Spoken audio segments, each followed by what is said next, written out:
Well, good, everybody. Boy, ShowTyme, we live and direct, locked and loaded. Hope everybody having a fantastic day so far. Y'all already know, man. Hey, y'all saw the poll. I definitely had to give y'all this news anyway. Give y'all an update on what's going on with the LeBron James situation. You know, we've been covering that. We've been covering a lot of things pertaining to the Lakers with all the situation going on. What else needs to be covered? We definitely gonna cover. NFL definitely gonna get on it. Now let's go and give it this salute my people, man. I'm gonna salute my people. Y'all know how it go. Go down the line. Of course, my guy Elder. Yeah, we got to get Elder props. Elder. My guy Elder. Y'all been listening to him. He's been right on this. Been right on point. You know, every word he said seems valid, especially with this new developments coming out. Elder was right. So we got to get Elder all his card. Salute my boy AJ Frederick. I see you up in here.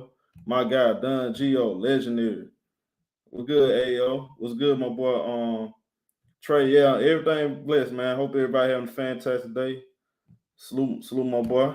623 in the building. My boy Elvis in the building. Chris, hey, roll tide, baby. What's going on, my boy? Of course, captain of the ship. Captain of the ship in the building. Players for keep. What's good, home? Will, what up, my boy Wiz? What up, Michael? Lancelot, what's good?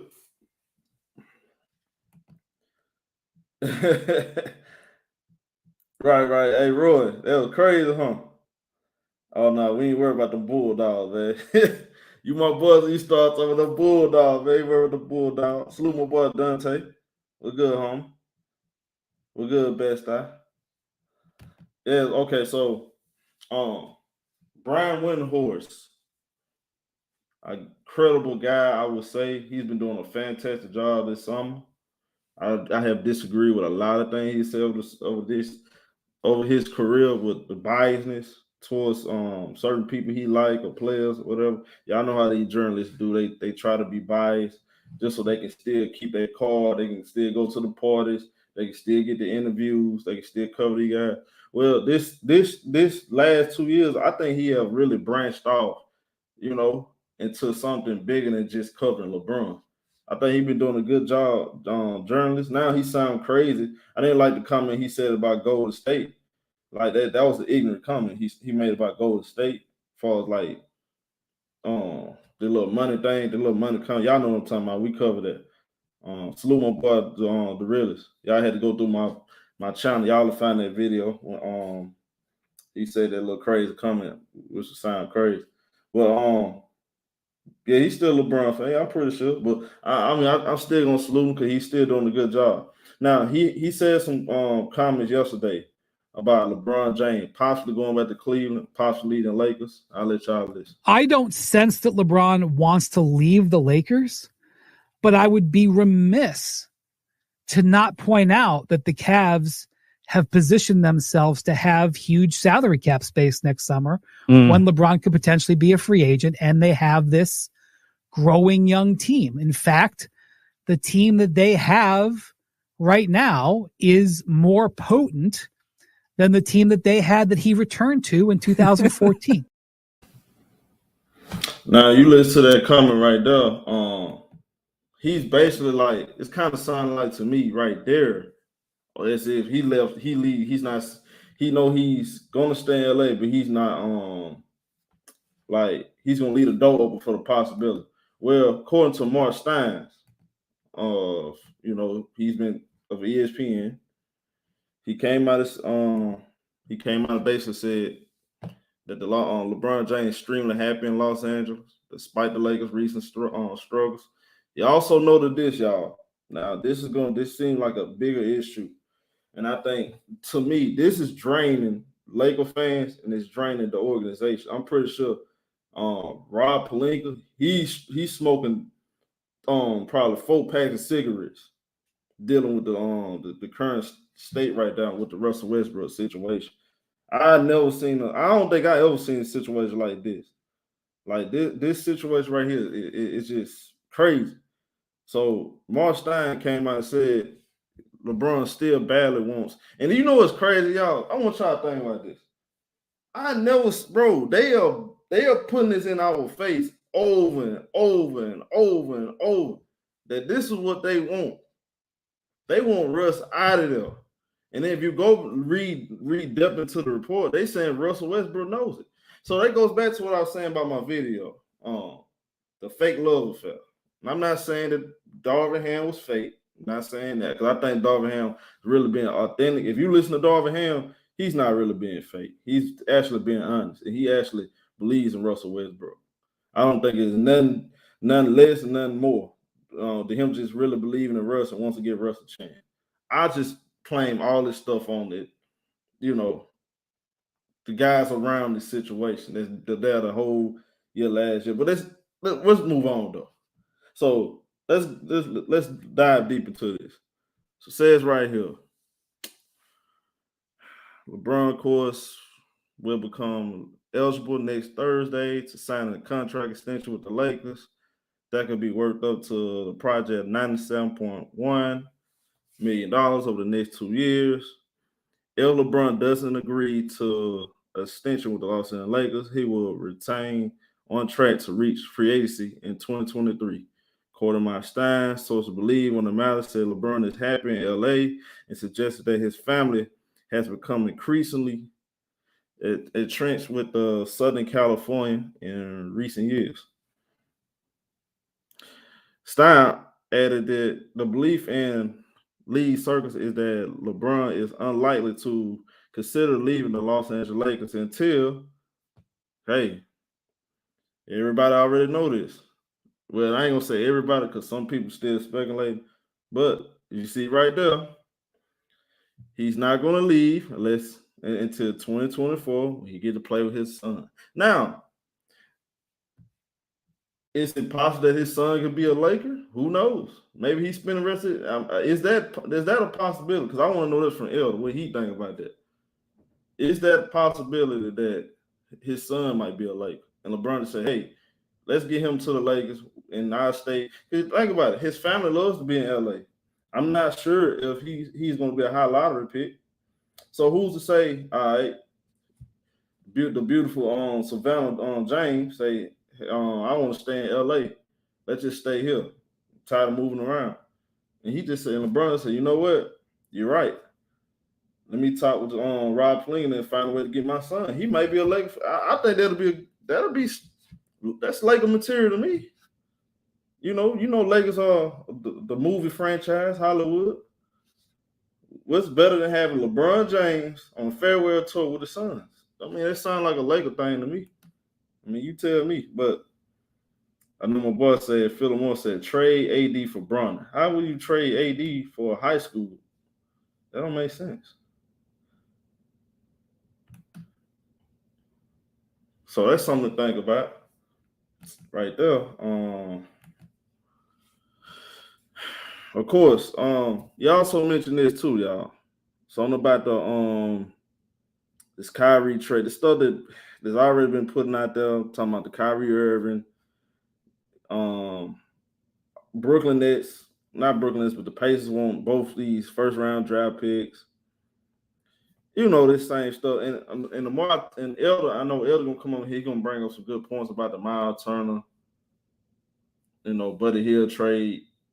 There might be other trades out there more intriguing, more attractive, have a lot more impact to the Lakers with them two trade options.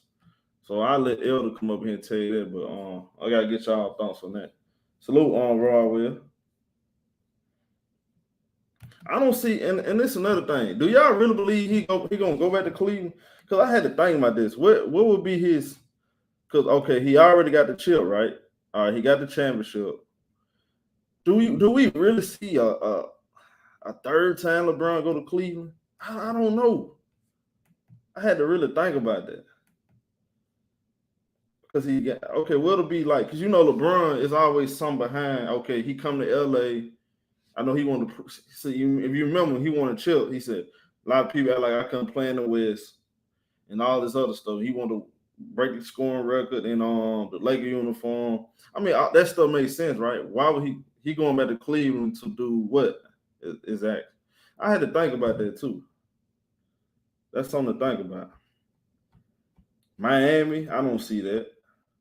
Like if you look around, like what team really got this kind of like, you know what I'm saying? That made me feel like maybe he just stay in LA and he gets baby boy over there with him. That'll be that's a Laker thing. That's a Laker storybook. They're gonna talk about forever. You remember LeBron James played with Bronny on his last year, you know? We got a Kobe farewell tour, we got a Kareem farewell tour. Magic, even though he had this situation, we didn't get to see Magic go out, you know, like he supposed to, but then you got a LeBron tour, you know. I don't know. Makes sense to me. Maybe not. I'm gonna drop the link for y'all. Salute my boy Real E. What up, G man? Prime Time said his son not that good. He dreaming. I don't know how good his son is, to be honest with you. We won't know till we actually see him. What up, homie? Yo. Salute. Hey, salute. What's up, homie? So Elder, what you think about that possibility? Do you think it's possible his son end up going to the Lakers and they just say, you know what, we're gonna stay here? We're good. Well, they just they can't guarantee that. He has to enter the draft, right? And then he's eligible to be drafted by any team. So there's no way that they can maneuver or finagle for him to guarantee to go to the Lakers.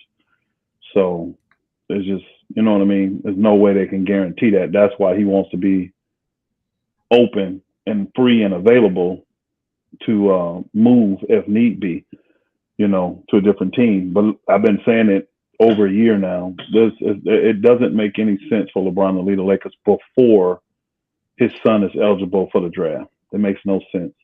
And that's why they use words like, when they talk about his family, entrenched in the LA thing, that when they say stuff like that, that means that their lives are already, you know, with the work, the philanthropy work and all that they're doing, it's already set up and rolling in LA. So to pick them up and have to move would be, and you know, LeBron, who was doing that? Hey, Ty, put yourself on mute, bro. So, you know, it makes no sense. Hey, Mark, mute your background, homie. Yeah, it just doesn't make any sense for him to leave LA. I'm trying to get it now, man. All right. It makes no sense for him to leave LA before his son does it. So that's why I kept telling everybody he will sign the extension no matter what. Right, you was right on the money. Yeah, it don't make sense for him to leave. Because what you said, you broke it down. It was logical. It makes sense. I mean, I like everybody knows. Everybody knows. Ticket put the video out about that. He just wants LeBron gone. He wants LeBron gone from the Lakers. So that's why he is motivated to put stuff out like that. But anybody that knows anything about basketball business, it just don't make no sense. I mean, the only way LeBron leaves early like that is like if the Lakers start doing crazy stuff behind the scenes to push him out the door on purpose. And then he like, look, I ain't going to be disrespected. I'll just bounce. You know what I mean? And then he probably would sacrifice and just leave his family while he go do his work in whatever city he playing in. But, you know, LeBron ain't that dude. He wants his family with him everywhere he go. So if he going to a city, his family moving there with him. So, and they in school and all that. That's why I said, just if you really think about this, it don't make sense for him to leave. Yes, sir.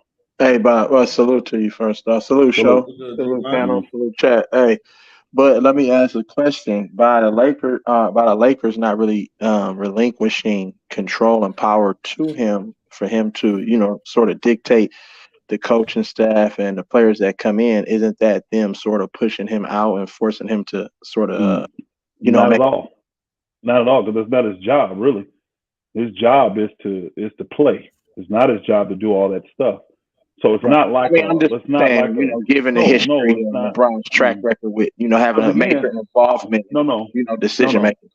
No, because if you look, they got him the coach he wanted. Remember, Darvin Ham was close, was on his list for coaches.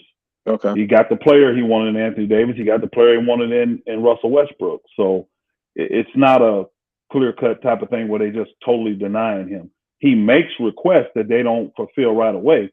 But it's not like the Lakers are it's not like what they're doing in Brooklyn with Kyrie. It ain't even close to nothing like that. So no, they're not trying to push him out the door. They're actually working with him. And that's why he had his guy, his reporter guy, come out and make the statement that LeBron is, what's the word to use, extremely happy in LA, even though the last 2 seasons have been bad. That's him literally telling you, hey, just because we're not winning don't mean I want to leave LA. That's exactly what he's saying when he says that. So I've been telling folks, LeBron, financially, it'd be stupid for him to leave. It will cost him a whole bunch of money to pick his family up and leave LA for 1 year. Because the following year, he wouldn't know where he's going to be because he don't know where his son is going to be. Right. You see what I'm saying? So the 3 teams, 3 years, 3 different places with all the stuff he's doing outside. I mean, how do you become a billionaire like him? It ain't from playing basketball. Right. You got to have plenty of other business ventures that's making you more money. Hey, L, that's just your platform. How many years AD got on his contract? Ain't got like 4 more. Four. He had just re-signed the 5 years. See, if he does sign Sting, that kind of matches up with LeBron contract. Yeah, because he'll sign another 2. Well, no, he'll be a year. He'll be a year. AD will have another year. But LeBron, I don't see LeBron even playing the 2, y'all. What I see him doing is signing the 2 year, because that's all he's eligible for is a 2-year extension on top of this year. So that's really a 1-year deal, because on the second year, it's always a player option. Okay. So he'll play this year, 22-23. He'll play 23-24. Then his son is eligible for the 24 draft. That's when he's going to opt out, be a free agent, and go wherever his son goes. Now, if they can manipulate and get his son to LA, they're going to probably try. But if they can't, you know what I'm saying? If they can't, they won't. The Lakers will do something stupid. Like if the Lakers, like honestly, if I'm the Pelicans, what I do, because remember the Lakers owe them 1 more pick. Y'all remember that? It's going to be either 2024 or 2025. If I'm the Pelicans and I really want to put salt in the Lakers, I take the 2024 pick. I take it away. So the Lakers don't have any avenue to try to use that to maneuver to get Bronny. But hold on, is Bronny even projected to be that good? I mean, we see what happened with Kyrie Irving and Sharif O'Neal. You know what I'm saying? What I'm saying, though, it doesn't matter with Bronny because his dad is LeBron James. And you're talking a lot of money, bro, for the movie rights, all this stuff with him playing. Bro, this is way beyond basketball. This ain't got jack. Bronny could be, now, mind you, Bronny is a top 50 player now. So people don't understand that. That's still elite. So people to say that Bronny's a scrub and he ain't that good, that's retarded. You're a top 50 player. That good. No. I'm not saying you. There's people earlier in the chat saying that Bronny ain't good. Bryce is better. Bronny may end up being a better player. A top 50 player in America, bro, that's super good. A top 100, that's pretty good. A top 100, top 150. Think about that. Think of all the colleges. That means you're the main guy on your college, in your Division I college. That's a very, very, very good player. So Bronny is still a good player. Yeah, Bronny is still a very good player. Now, who knows where he'll be projected in 2 years? You see what I'm saying? What growth he'll have? We don't know. But it doesn't matter. If Bronny's healthy, them teams are going to take the chance just to get LeBron there, just so they can have, a piece of the pie when it comes to this movie and all the attention that they're going to get from Bron and his son playing together, bro. Believe you me, it's a major, because there's nothing ever been like this in sports, ever. And then you're talking about probably the most polarizing NBA athlete of all time, next to Michael Jordan, getting an opportunity to do this. So it ain't even got nothing to do with how good he is as a player. Honestly, it don't. He may be projected to be second round. He's going to be in clutch sports, so that's going to play a part. Yeah, he's going to sign with the clutch, and I think personally he's going to get drafted in the first round. I won't be surprised. I think he's going to get. I don't think they're going to take the chance. I think he's going to get drafted in the first round. You know what? Say that little thing you said because look, I don't think people realize they're gonna say LeBron old. He 39, 40 years old. But tell them why drafting Bronny is gonna bring him Bron and what that's gonna bring. Yeah, I mean Bron is gonna go to whatever team his son is at. So even if you don't have cap space, you'll have enough to sign him as on a minimum. LeBron is made. oh my God, the money, the attention, the fame. There you go. There you go. Oh my God. I mean, this thing could dip into the billions of profits. Honestly, it could dip into the billions, y'all. Down because you talk about it's bigger than basketball. Think about movies and all this records, all that. That stuff is residual income.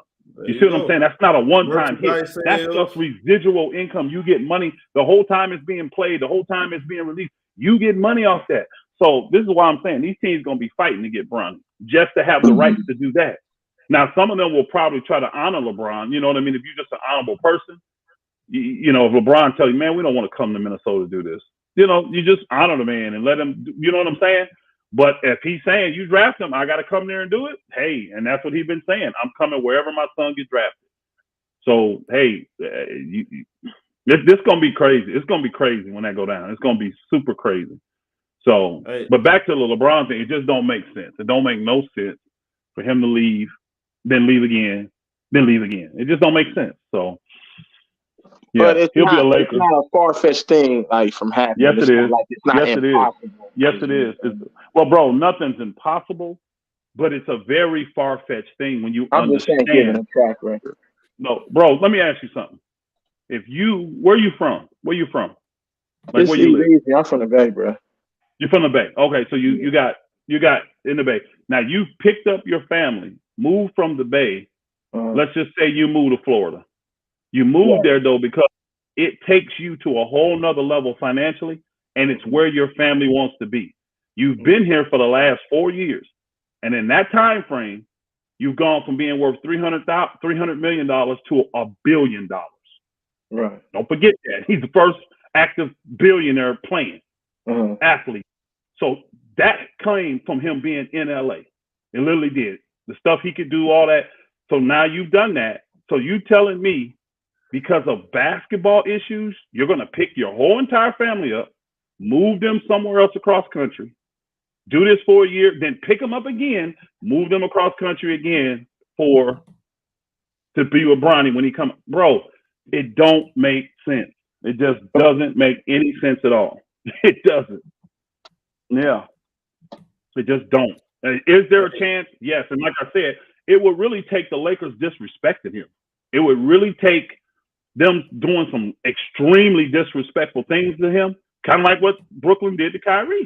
That's stuff disrespectful when you offer a guy of his talent what you offer them. You know, that what they're doing now, showing clearly they don't want him. That's disrespectful. That type of thing to LeBron in his career, that would make him lead the Lakers. The Lakers not doing that. They're gonna give LeBron whatever he wants, whenever he wants. What's good, my guy? But is that a basketball decision, or that just strictly for money and attraction? Everything LeBron does is to achieve his goal. When he was 18, he said, "I want to be the richest athlete of all time." Okay. He didn't say, "I want to be the greatest basketball player of all time." Now he said that since. But I mean, at 18, when he was up there and they was interviewing him, that's what he said. Yeah, that wasn't on the list of his priorities at the top. I would say. Yeah. Well, again, I think that's still everything I see him do. It's to do that. He's always been up. Now, basketball is his platform, so being successful at that, all it does is help him. All it does is help him. You know. But he's come to the Lakers, and besides the chip in 2020, it's been a disaster. But the man has gone from being worth $300-400 million to $1 billion now. So it ain't hurt him financially. You understanding what I'm saying? Yeah. So these are the moves he's making. And let's just keep it real. LeBron's still a young man when it comes to world, the life. I mean, he's in his 30s. Right. So he got a lot of maneuvering, a lot of business to do outside of basketball. I mean, but can't you live anywhere and do the same business, though? No, you can't. You don't have to live in LA, though, right? You can't, bro. I'm telling you, you cannot. You can't do it. There are great advantages living where he lives because it cuts down on travel time. It cuts down on expenses. It cuts down on everything with him just being there. He can jump in an Uber. He can jump in his car. He can jump in a helicopter and go right where he wants to go instead of having to wait for him to travel across here and then wait for him doing this. It's so many advantages. They got things in guys' contracts and their not their basketball contracts, but I'm talking about their endorsement contracts that they get. That pay them up to 25% more if they live in a city like New York or a city like LA. That's how much you saving these people when you don't have to be shipped in or you don't have to be flown in and you don't have to do this. Because when you do it for that person, guess what else you're doing it for? The entire family. Because if he say, yeah, I'll come do that shoot, but I need my wife, my 5 children, I need my handlers. And now he got 20 people you got to fly out there. When they're all living in LA, they just get in a van and go.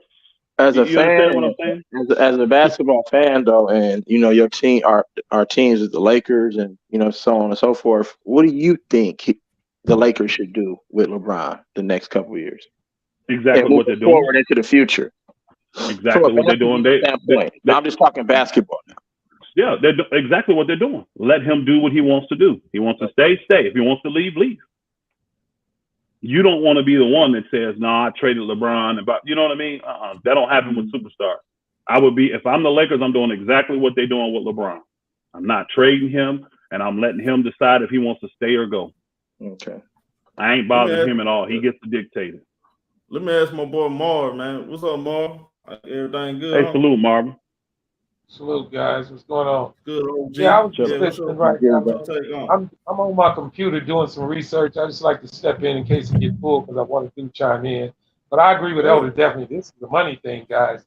I mean, you can just picture the money that this is going to make.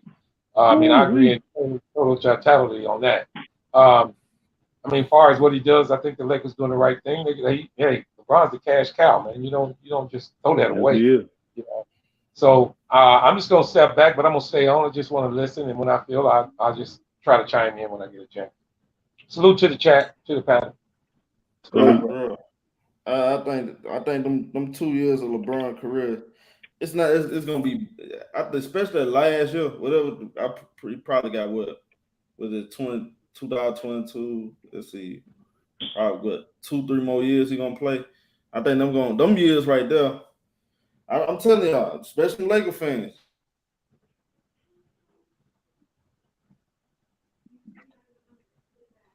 You there, Show? You went out, Show. Your mic went out. I don't know what happened. Yeah, y'all can hear me? Yeah, now we can, yeah.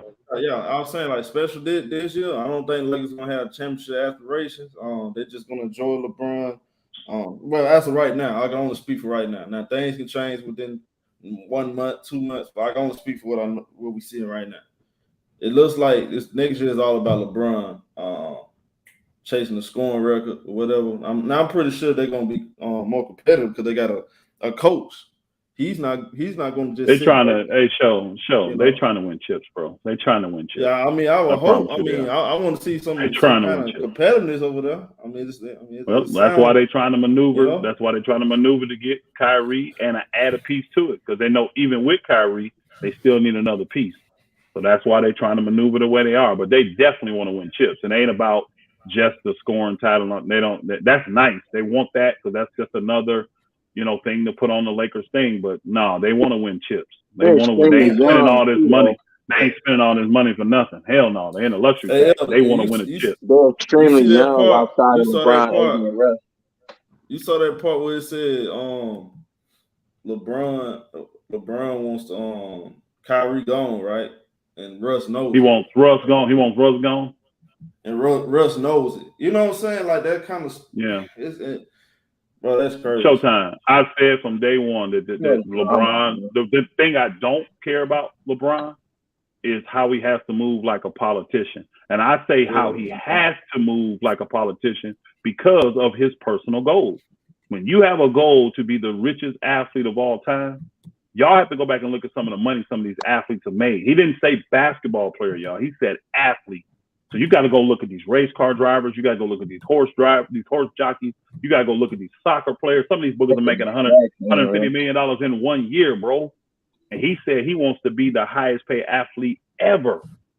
So he's got to move like a politician. He got to screw people, bro, to get that goal. Now, I'm not condoning it. And this is the things I don't like about LeBron. Those are the things I don't care about. But he gonna move like a politician. So yeah, he'll tell Russ, let's make it work. But at the same time, behind the scenes, he got his crew trying to get rid of Russ because he knows Russ don't get his narrative. Hey, but guess what? He go absolute Elder. He gonna lose this race though. He ain't gonna win this politic race right here. He gonna lose this race. He fucked up this time. He fucked up. He miscalculated everything though. LeBron miscalculated everything. I'm not gonna lie. Yeah, Jenny Bucks ain't riding with that shit, bro. And Jenny Bucks can only do so much. That's what LeBron need to understand. That's why I think they really need to meet with LeBron and AD and let them know, look, this might not be a guarantee we can get rid of Russ before the season, but if y'all do what y'all need to do and do y'all part, we would have a good trade during the season that we could make something happen for y'all, and we could push for a championship. Don't make us rush into making an irrational decision, and then we don't know what's gonna happen with your ass, and you leave us in a bad spot. I think they need to get that type of understanding, so they be in a better spot.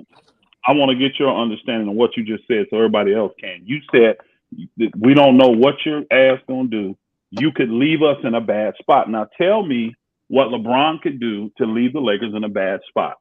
I mean, first of all, by now we re-signing. So you do all those trades, you do all this shit. I mean, how does that? Hold on. We do all of that though. The team gets strengthened. We still got 2 max players, right? If we do the Kyrie deal, do all this stuff, move all that, and LeBron decides to leave. We still have Anthony Davis. Hold on. Let me finish. We still have Anthony Davis and we still have Kyrie Irving. He'll be re-signed. Both of those guys will be on at least 3 years left on their deals. And then then we'll have LeBron's room for cap space. How are we left in a bad spot if he decides to leave? I don't see that as being bad. Think about you make these trades though, Elder, and all of a sudden now Kyrie, he's unpredictable. Kyrie say, fuck it, I'm not signing back with y'all motherfuckers. I'm gonna do me. I'm gonna do what I want to do and not sign back with the Lakers. Only nigga you got is AD. So you telling me that's not a big loss right there? That's not a possibility that can handle y'all for the future right there? What is the issue that Kyrie's having with Brooklyn? The number one issue. What is the number one issue he has with them? Is it not that they would not sign him to a max deal? Hey, but Kyrie probably can understand later on too. You didn't answer my question. No, but Brooklyn actually answer my question, Herm. I'm trying to now. Brooklyn actually got a good reason of not to all the way commit to Kyrie. I'm not asking you about Brooklyn's reason. No. You're not answering my question by giving me your soliloquy. I'm asking you a direct question. What is Kyrie's, not Brooklyn? What is Kyrie's number one issue with Brooklyn? He wants commitment for Brooklyn. Financially, that's what he wants. Correct? Financially, he wants commitment. Correct? He wants a long-term financially. So why would he come to LA if he get traded there and they offer him that financial commitment by offering him a full max extension and he would turn it down? Why would he do that? They only go. Now hold on. This is my counter. Hold on, y'all. Hold on. I'm talking to Herm. Hold on, y'all. Let him answer the question. Let him answer.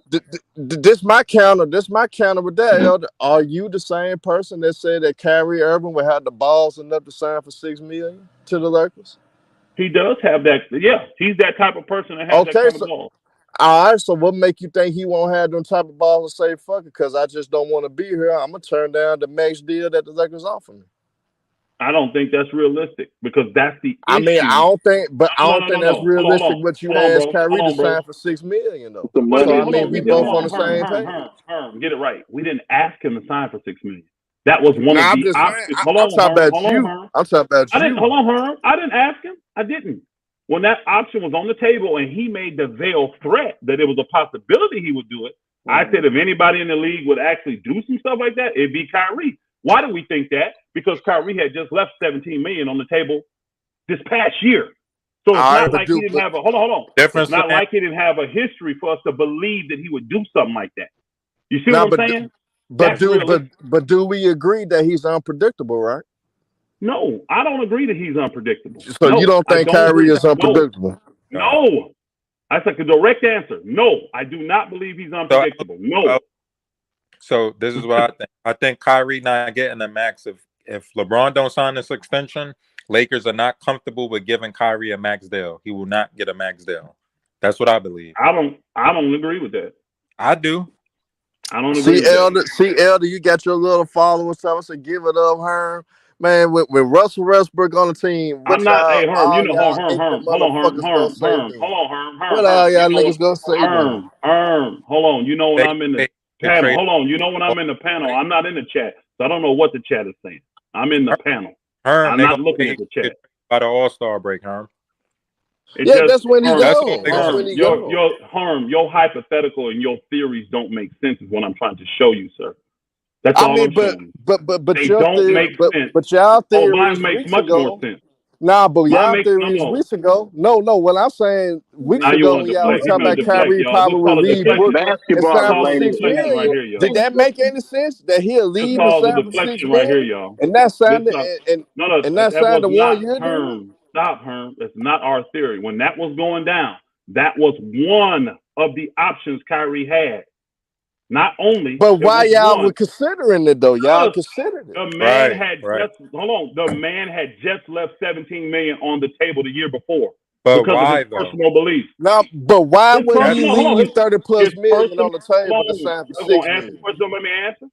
He left it because of his personal beliefs. So that was an anomaly, Elder. That's an anomaly. That don't have nothing to do with playing basketball. Is it irrational? You can't predict that. I didn't predict it. Again, y'all are deflecting. We didn't predict it. No one said. I mean, you just deflected too. We did. I didn't deflect. I'm talking about this because you brought it up. But we didn't deflect. We didn't predict it. We didn't say he's definitely taking a 6. We said he's the type of guy that would do it. All right, and Kyrie, 99.9% of the guys in the league wouldn't do it. And you know what? Their history shows us that. But because guess what? My bad. But guess what, though, Elder? But guess what, Elder? He was that kind of guy. But guess what, Elder? If you think he balls enough, if you think he balls enough to leave $30-something million to come sign for $6 million, Kyrie is balls enough to say, I know y'all in a fucked up spot. I don't want to deal with AD. I'm going to say, fuck that max extension. I'm going to go somewhere else to try to get the money. Okay. So if you thinking that, I think the other side to it too. Let me tell you why let me break this down real quick and tell you why your theory there, your thought makes no sense. How it don't? Who wants Kyrie your right theory now? with the $6 million didn't make any sense from the jump. Hold on. You said that he may think that I don't want to stay with the Lakers because they're jacked up and I may change my mind and go to some other team. Tell me what other team is going to pay Kyrie a max deal. Name me the team in the league. We don't know yet. If he balls out, if he balls out, whoever that not on that team, nobody. Answer my question. Elder, be answering, Elder. If he ball out this year, 2019, everybody gonna want him in. I agree. Everybody gonna want him. Everybody, Elder, everybody. That's a lie. Elder, that's a lie. 2019 is not going to want. No, this season right here is a make or break off. Right. This is a determinant season. Everything we're saying, Elder, when you get to Kyrie's level, it's a 50-50 probability with all Yes, you do. Yes, you do. They're trying to kick Kyrie out the league. I'm done with y'all, nigga. I'll let y'all believe y'all theories. I'll let y'all little niggas said the nigga Kyrie level don't gotta be Elder. Hold on, y'all. Because we all are taking Elder at one time. Let's go one at a time. I'm not taking nobody. I'm just trying to speak logic. That's all. Now let's go one at a time. What is your logic? When you say you're trying to speak Kyrie logic, has only been linked to one team, and we know why that is. He's only been linked to the Lakers because of LeBron. Period. Right. No. He's linked to the Lakers because they're the only team interested in him. Wrong. Time out, bro. Let's keep Hey, Elder, watch this, y'all. Watch this, Leezy. Watch this. Kyrie refused. Hold on, watch this, y'all. Kyrie refused to commit to another team. That's why they don't want to give up pieces to get him. That's why they didn't offer nothing for Kyrie. Stop lying, Elder. Stop saying nobody wants him. You said all last 2-3 weeks that nobody's in the trade for Kyrie because he don't want to be there long term. That's what you said. Hey, Elder, BX plugged in with Brooklyn a little bit now. That's what you said, Elder. Plugged in this shit. That nigga ain't plugged in this shit. He's making my point. If you listen to BX, he's actually making my point. If Kyrie's telling these other teams he ain't signing with them, who the hell? Why the Lakers ain't backing off then? You said nobody wants him. No. Again, you're basing it off his talent. If Kyrie is, you just said it. If Kyrie's telling these teams he's not signing long term with them, What does that put the Lakers? He ain't told. He didn't say he was signing long term with the Lakers either. You made that narrative up. Where the report at, bro? Oh my God. Where's the report that Kyrie said he wants to be with the I'm gonna Lakers ask long the term? Hey, Showtime. What you think Somebody about pull this that up for me. I'm gonna ask the sensible-minded people here. I'm gonna ask the people that actually can think, right? That's our host right quick, yo. If the man tells all these other teams he's not signing long term, and all you hear about is one team trying to negotiate a trade, that means he's willing to sign with that team. Nah, but here's the counter. No, that's not true. Here's the counter, Elder. Now, hold on. Can I respond, Elder? Can I respond? How Kyrie operate, bro? He told Boston that he was on long term. Hold on, y'all. I want to respond to this. Right. You didn't listen. Can I respond to that, Elder? All your niggas. Hey, not a lie. Kyrie said the Boston don't mean nothing to Elder. Hold on, y'all. Yeah, let me respond to Elder. Bring up that point about Boston and Kyrie. They against it because they hate the Lakers and they hate LeBron. But Elder, here's my counter to that though, Elder. Hold on, y'all. Here's my counter to what Elder just said though, y'all. Here's my counter though. Elder, did you just say LeBron is a politician? He is. He moves like a politician. Yes, okay. If he moves like a politician, what do politicians do to try to get people to sway to vote for them? They lie to the people. They control the media, right? They control the media, right? Create narratives, false narratives. They create narratives, right? Absolutely. Come on, man. They create narratives against their opponents, nigga. Right? Yes, they do. All right, what make you think they ain't create no narrative for Kyrie? This is what you're saying. Come on, though, what you saying? Hold on, no. Listen to what you're saying. That LeBron is a politician. He's created all this through. Hold on, let me finish. This is what you're telling the people. He's created all of this through the media. Even the information that ShowTyme just read to us today, that LeBron don't want Russ and he wants Kyrie. He's done all of this to get the Lakers to give up all of their picks to bring Kyrie in, not to offer him an extension and hold the Lakers hostage. That's the narrative he's pushing. I'm gonna do all of this to get the Lakers to give up. Get the Lakers to give up all their picks and then bring Kyrie in. And then when I got it, nope, I'm not gonna sign. So now the Lakers ain't comfortable signing Kyrie, and then you bust up and then let Kyrie bust up. How do they win? Tell me how either one of those guys win from that. It's an experiment. It's an experiment. Well, I'm gonna get somebody. I'm gonna get somebody. How many more years LeBron gonna be in the league, Elder? I'm gonna get somebody neutral right quick, Elder. I'm gonna ask our host. Hey, ShowTyme, what's your thoughts on all this shit that me and Elder and BX been talking about? ShowTyme. I mean, both people make good points. Both people make good points. It don't make no good point when you say. No. Why you think both of us? Why you think everybody making good points? ShowTyme. Let me ask you this, ShowTyme. How was this a good point by them saying that Kyrie has already told the other teams, I'm not going to sign a long term with you, but the Lakers are still negotiating, trying to get him? You think the Lakers, if he told the Lakers, because the Lakers are desperate. If he told the Lakers the same thing, if he told them the same thing he told the other teams, why would they still be going after him? One key thing you leaving out. They desperate and they got Russell Westbrook on their roster. That's the key thing you missing out. Hey, you know what? If we were desperate, why haven't we made a move already? Because you can't. Because you can't. Yeah, we can. No, you can't. Oh, you would have did it already. Hold on, time out. You just. I mean, this move that y'all gonna make is gonna be crucial to the next 10 years of your franchise. Hold on. You just heard Indiana say, "Give us a second pick, and we'll take Russ." You just heard San Antonio say, "Give us a pick, we'll take Russ." So we definitely. So why y'all ain't do it? So why y'all ain't make the move? So why y'all ain't make the move? That sounds easy. We ain't desperate. Oh, so y'all good going into the season with Russ then? Y'all good? Hey, why y'all not trade Russ if y'all not desperate? I think you got a number one. I think you got a number one. I think you got a number one fan in the chat. So nigga, Elder trying to convince us that they not desperate. Niggas want to trade Russ after LeBron. That makes no sense. This is why I don't come in no more. This is why, because they stuck on stupid. This is so simple. Nah, because he be baby could Hold on, understand. That's logic. logic, bro. Logic.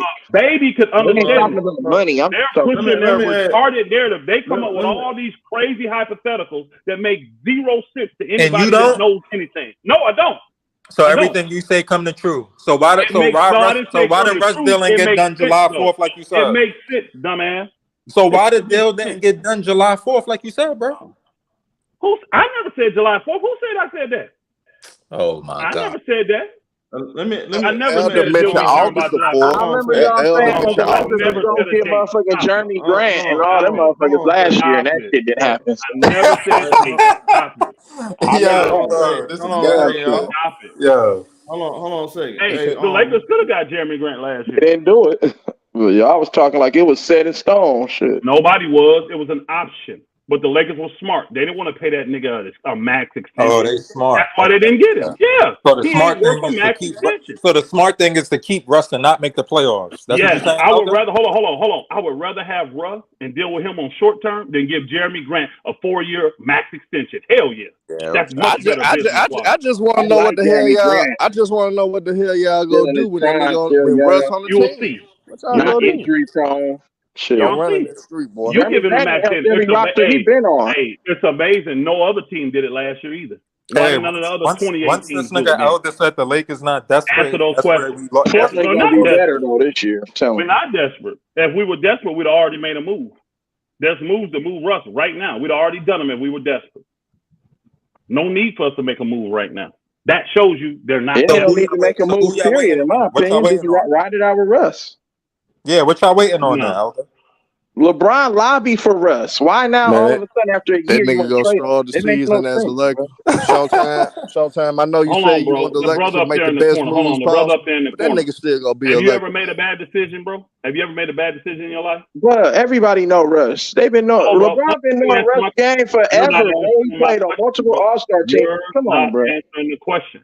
This is what you niggas do. Yeah, we all make bad decisions. Yeah, we all have bad and you tell me which one of you make a bad decision, then you just say, you know what, I just got to live with this. I'm not going to do anything to correct my bad decision. I'm just going to live with this and let this be a part of my life for the rest of my life. Bro, it's niggas one retarded, season, bro. You can't judge an eternity off of 1 year. You can't judge what happens down the line off of 1 year. Give it time. Give it time, bro. Give it time. Frank Vogel wasn't the guy for the roster. That's why. This what we need to do, y'all. No, that's TC. That's TC. What up, Hey, y'all. Hey, TC, what's your thoughts on this? Do you feel like Elder? What's your thoughts on it? What was the topic again?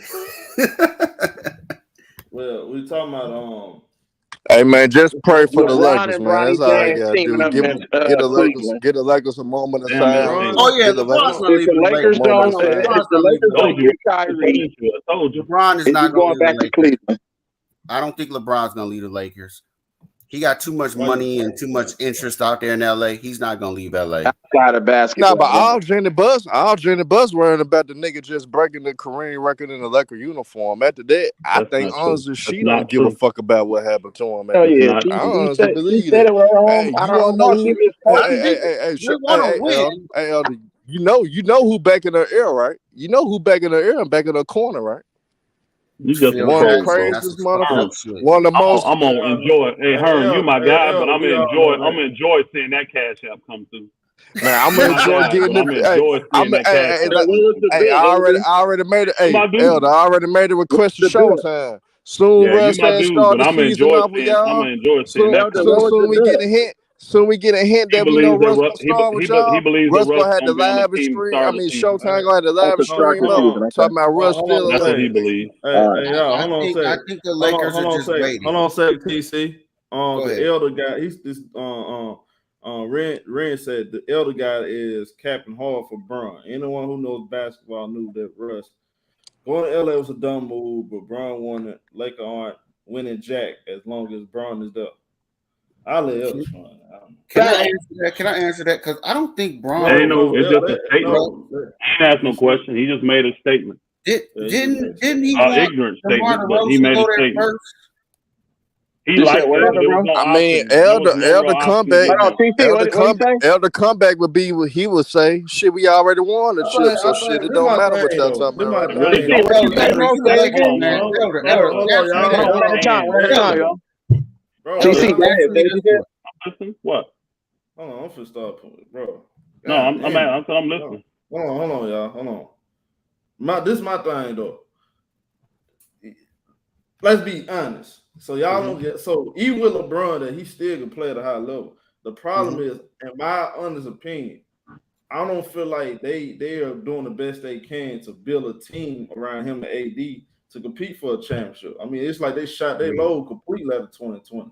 Now I could be wrong, but if you think about it, too, they took advantage of the guys been on a 1-year deal, so they was able to build depth around with KCP, Danny Green. Now I give you that. It's like the next year. It's like I don't know, bro. I'm just sitting there. I'm really shocked that I would have never thought we'd be in this predicament after 2020, sitting there discussing if even the Lakers are even going to make the play-in with the situation they're in now. I ain't gonna lie to you, and I'm hoping they get out of this because I do want to talk. I want to talk trash to the Lakers, but I want it to be fun.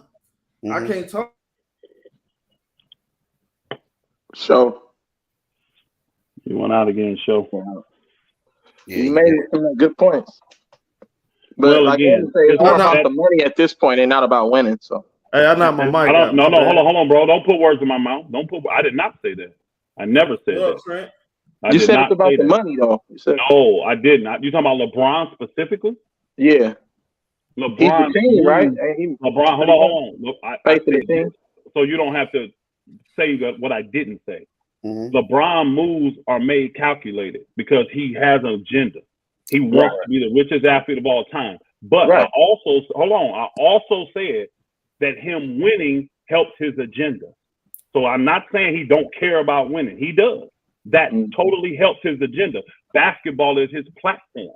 So he uses that, and the more successful you are at that, the more you can generate funds. The more you can talk about, the more you can sell. So to say he don't want to win, that's retarded.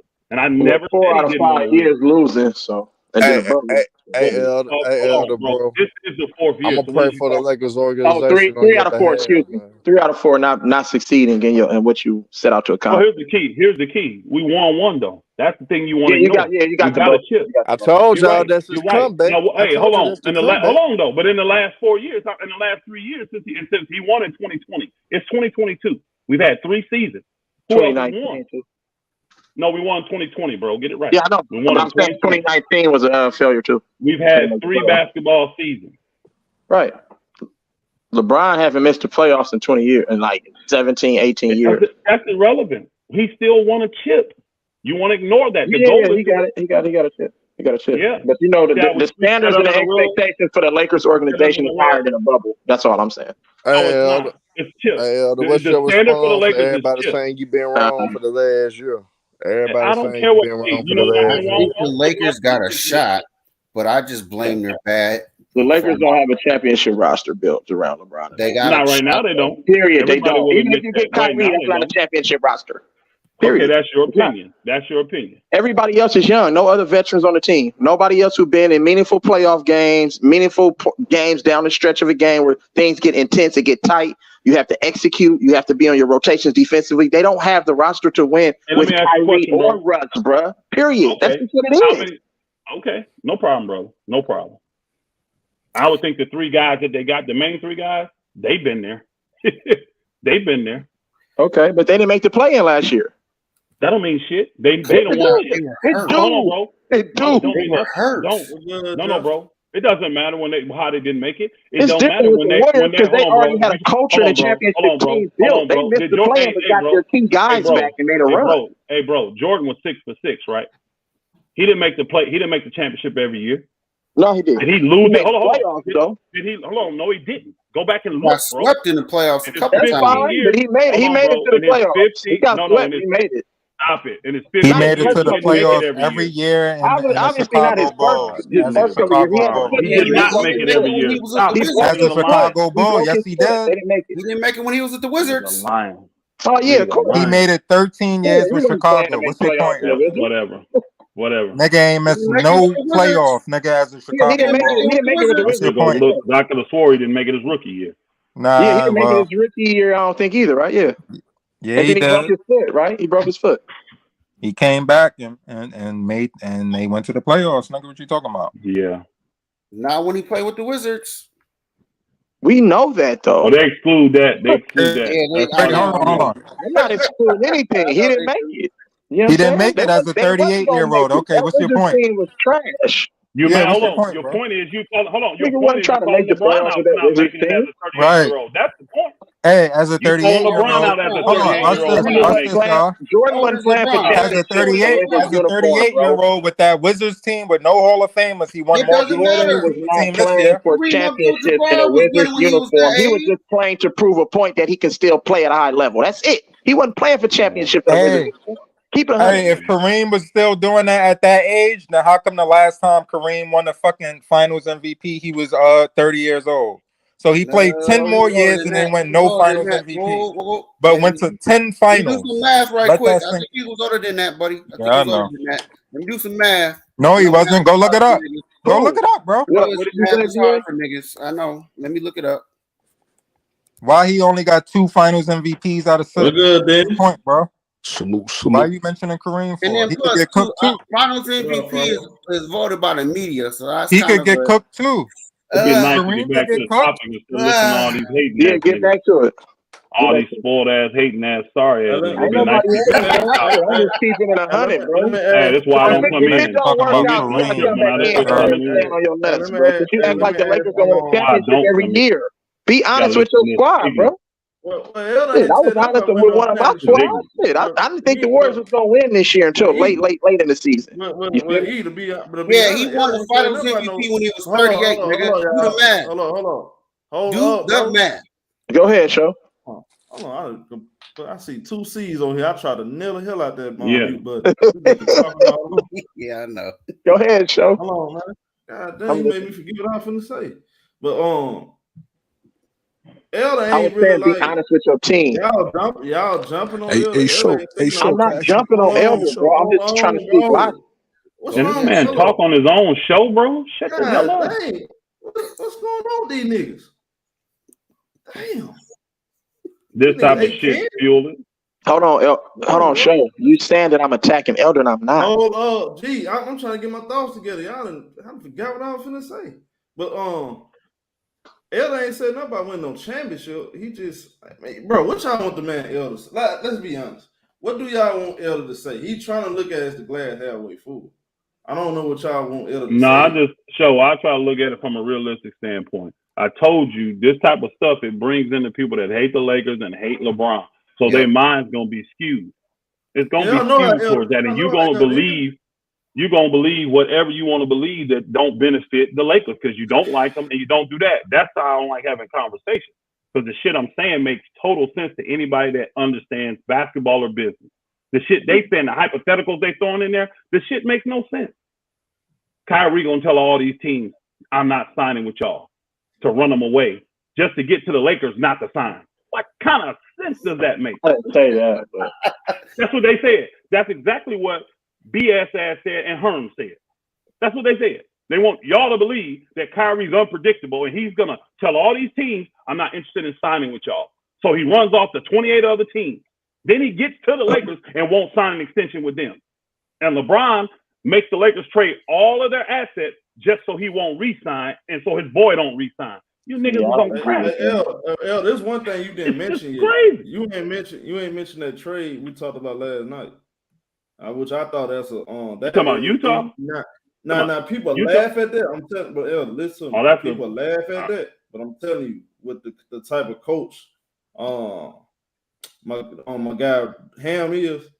He can utilize that. You know what I'm talking about? That'll bring it. If they get that, now people gonna look on the outside looking at it, they're gonna say, bro, that ain't nothing. But I'm telling y'all. What trade? Hold on, what is it? Can you explain the details of that? The trade I told ShowTyme about, I said, if for some odd reason the Lakers do not get Kyrie, they still have all these other teams on the hook, like Utah, Indiana, San Antonio, all these teams that New York that want that salary cap spot. Okay.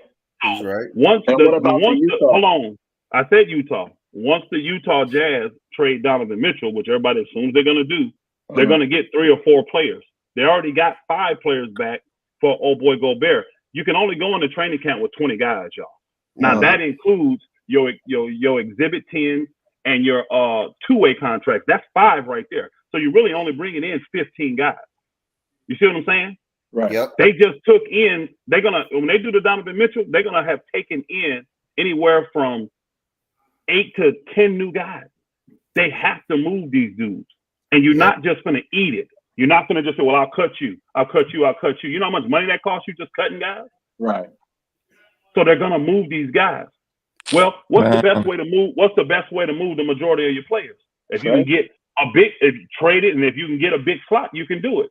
So I told him, I said it'd be easy if they're in that situation where they get all these players and they got to move all these veterans that they've been saying they want to move anyway. The Lakers could easily, with Russ's contract, go over there and get Bogdanovic. They could go over there and get Beasley because he got multiple years left. They could go over there and get now the one that's up in the air that I threw in there though, and you got to pay to get him though, was the Jared the guy that came from Minnesota. They're already saying they want a first rounder for him. They're already saying that. So you throw Vanderbilt in there, and then there was another, Rudy Gay. So now your older guys are gone. You don't have them on your books no more. And all that money adds up to still less than what it's like $45 million. It's still less than what Russ makes.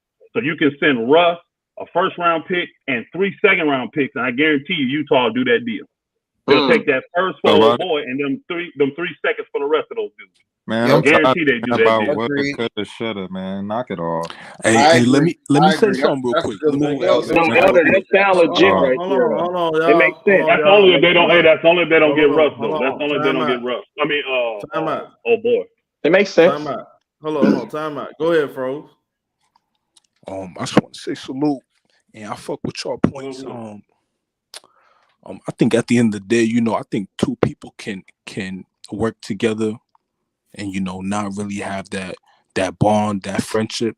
So it's definitely going to be interesting how both Russ and LeBron move forward. Now, with that being said, I actually came here to ask, I came here to ask you a favor real quick. I was actually on tickets broadcast, and he blocked me. I ain't even say nothing. I ain't even do nothing. I think he thinks I'm a spam or something like that. Like, if you know me, I don't disrespect. I come here, I salute to whatever podcast I'm on. So if you ever had that chance to let niggas know, like, you know what I'm saying, you got Froze blocked. He ain't even do nothing. You know what I'm saying? He ain't a spam or nothing like that. Nah, like, for real, like, you know what I mean? Like, I really always appreciate being on the podcast. It was just weird. Like, I don't know why he blocked me. Like I'm not. You want him to call? You got an email on three-way with him? Do not object there. No, just whenever you got that chance. But that's all. Like, because I was just I'm gonna be honest with you. I'm gonna be honest with you. Hey, what you want me to do? Cause like everybody do their channel different. It seems like no, for sure. Like I just didn't know if you thought I was a spam or something like that. I even say nothing. Stuff, the YouTube stuff, bro. People don't. I'm in time to tell y'all, bro. Y'all don't know how to separate reality from entertainment. We can't have conversations by calling each other bitches and hoes. I ain't even on that. Because we don't agree with each other's basketball take. It's just basketball, bro. Everybody got an opinion. That don't make it a matter of fact. It's an opinion. This is what YouTube have become, the sports world. And it shouldn't be like that. I mean, I pray, I want everything to be, peaches and cream, and reality is not. So that's why I just focus on me, because it seems like, it's so much negative energy, I just want to get away from that, I just want to get away from that, spread the love as much as I can, we can just start here, Now, if he block you, he block you. I can't control another man's channel. I can only control what I control, homie. But you more than welcome to come over here. Y'all can speak y'all piece, however y'all want. Just that y'all gotta stop this string, y'all gangster. Stop cussing people out. Don't talk about nobody wives. Not over here. I mean, you go somewhere else and do that. I ain't tripping. But you ain't no racism. We ain't doing that. We just gonna keep it within context. We can talk shit. I'm all for that, but some this stuff's starting to get old to me. I already told you. I ain't got time for that. talking all over people all day. You know, it takes the fun out. You know, I want sports talk to be fun. Because real barbershop talk, I'm gonna tell y'all something. Let's be honest. In a real barbershop talk, I don't know what world y'all live in, but when we in the barbershop and we talking about sports, I ain't never heard nobody disrespect nobody's wife. If you did, you know that's gonna go to. So, like I said, I agree. Let's talk as if we really in front of each other. That's how I put it. Act like I'm in front of you. You ain't gonna tell me I'm a bitch in real. Let's stop it. We ain't gonna talk to each other like that for real. Because I never had a conversation with another man. I done been yelling on top before. We ain't never called each other bitches. We don't do that down here, especially without something happening. And why would we want that to happen? We just supposed to be talking sports. We got too much to live for. So again, bro, I think a lot of people get this internet stuff confused with something else. Yeah, and they use this internet stuff to get off. You know, they steam or something because they got other stuff going on in their personal life. And they can't handle that, so they come on here and take it out on everybody else. That's how folks do. I be saying that, bro. Talking crazy. Hey, so this shit feed a lot of people ego, bro, too. At the end of the day, they don't never feed my ego. Now look at the dude yesterday. Like I told him, he came in my chat room and said, I basically turn on people that support me. I don't understand it. I'm lost. But why should I explain myself to somebody like that? People that know me, they know who I am. They know I'm authentic. They know I'm real.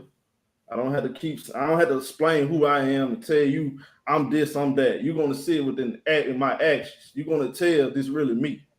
Because in real life, this is really me. You know, I do a lot of good stuff. I don't have to tell everybody to break this down, all this stuff. Come on, bro. Stop it, bro. Come on, bro.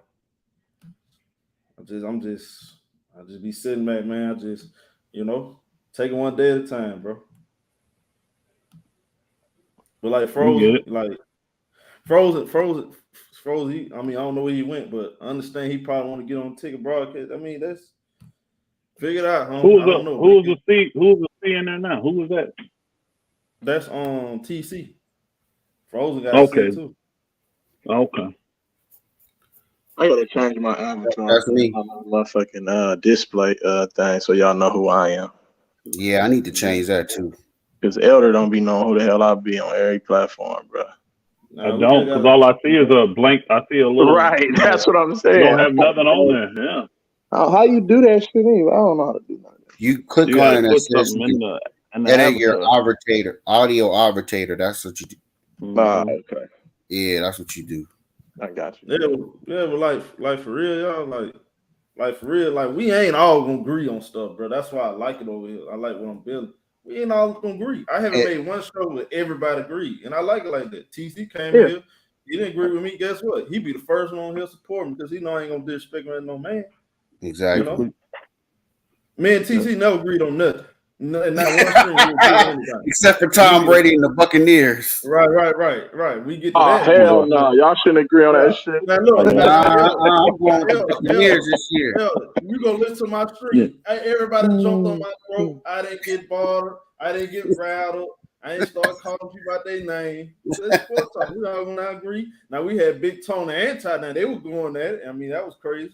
Two folks from Louisiana, you know how they talk. They just Louisiana cut from different cloth. They just like to talk crazy. But you know what I'm saying? Like, but y'all don't understand like how that weighs on somebody's mental though. Some people can't take that though. I don't think people realize that. I think a lot of people selfish.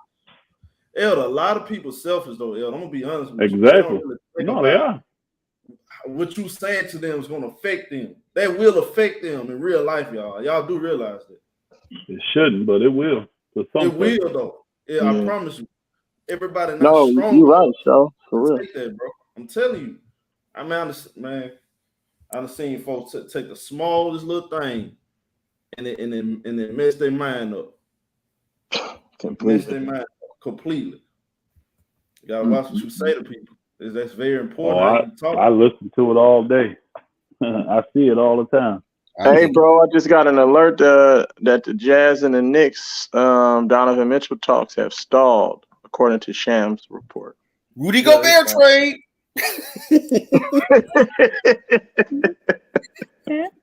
We fucked up the whole league. The Timberwolves messed up the whole league. I love it.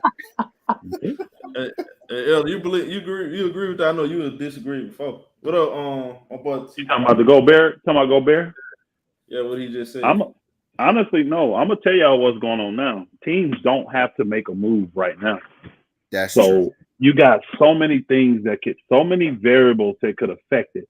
And the last thing a team wants to do is take a deal they think is good today, and then they gotta wait, and a week or two go by and something happens, and they're like, "That blaming, I could have done this." When you don't have to make a move and everything is not 100 what you want, why? Just sit and chill. Now, once it gets closer to training camp, because you only can invite 20 guys, then it should crank up. Once it gets into preseason, if it's still that long, it's really going to crank up because you got to make decisions for your final roster. That's when teams are forced to do something. Right. They on vacation, right? Hey, think about this too, y'all. People forget this. These guys ain't had a vacation in 3 years, y'all. COVID has screwed up the league. True. Think about it. We've had 3 seasons in two fiscal years. We've had 3 seasons. None of these people have taken their normal time off and vacations because they've had to come back, do this, do all that. So this is the first year in 3 years they've been able to say, hey, we can breathe. We can go to Europe for 2 weeks. We can, the stuff they're used to doing. That's what they're doing right now. They got past summer league and all that stuff. This is the time right now. The end of July, the beginning of August, when they take their 2, 3, 4 weeks off. So they're not even motivated to do deals right now. They're like, man, we're trying to get a vacation. We ain't had one in 3 years. Right. Let's talk about that shit when we get back. It's still going to be time to do it. We ain't got to ramp it up and do it right now. So I'm good. I'm patient. I've been telling all my Lakers fans on Laker Nation, all that, be patient. Just be patient. Be patient. To me, the key is that media day. That media day is the key, especially for trades. Because again, you got your team on media day. Mm-hmm. You got your 15-man roster. You got all of that done in media day. Mm-hmm. And then all the questions over the summer can get answered. Well, what you do here, every question gonna get asked at media day. That's why I know that what's the name ain't running it back with Kyrie. They don't want him sitting there in media day answering them questions from those people.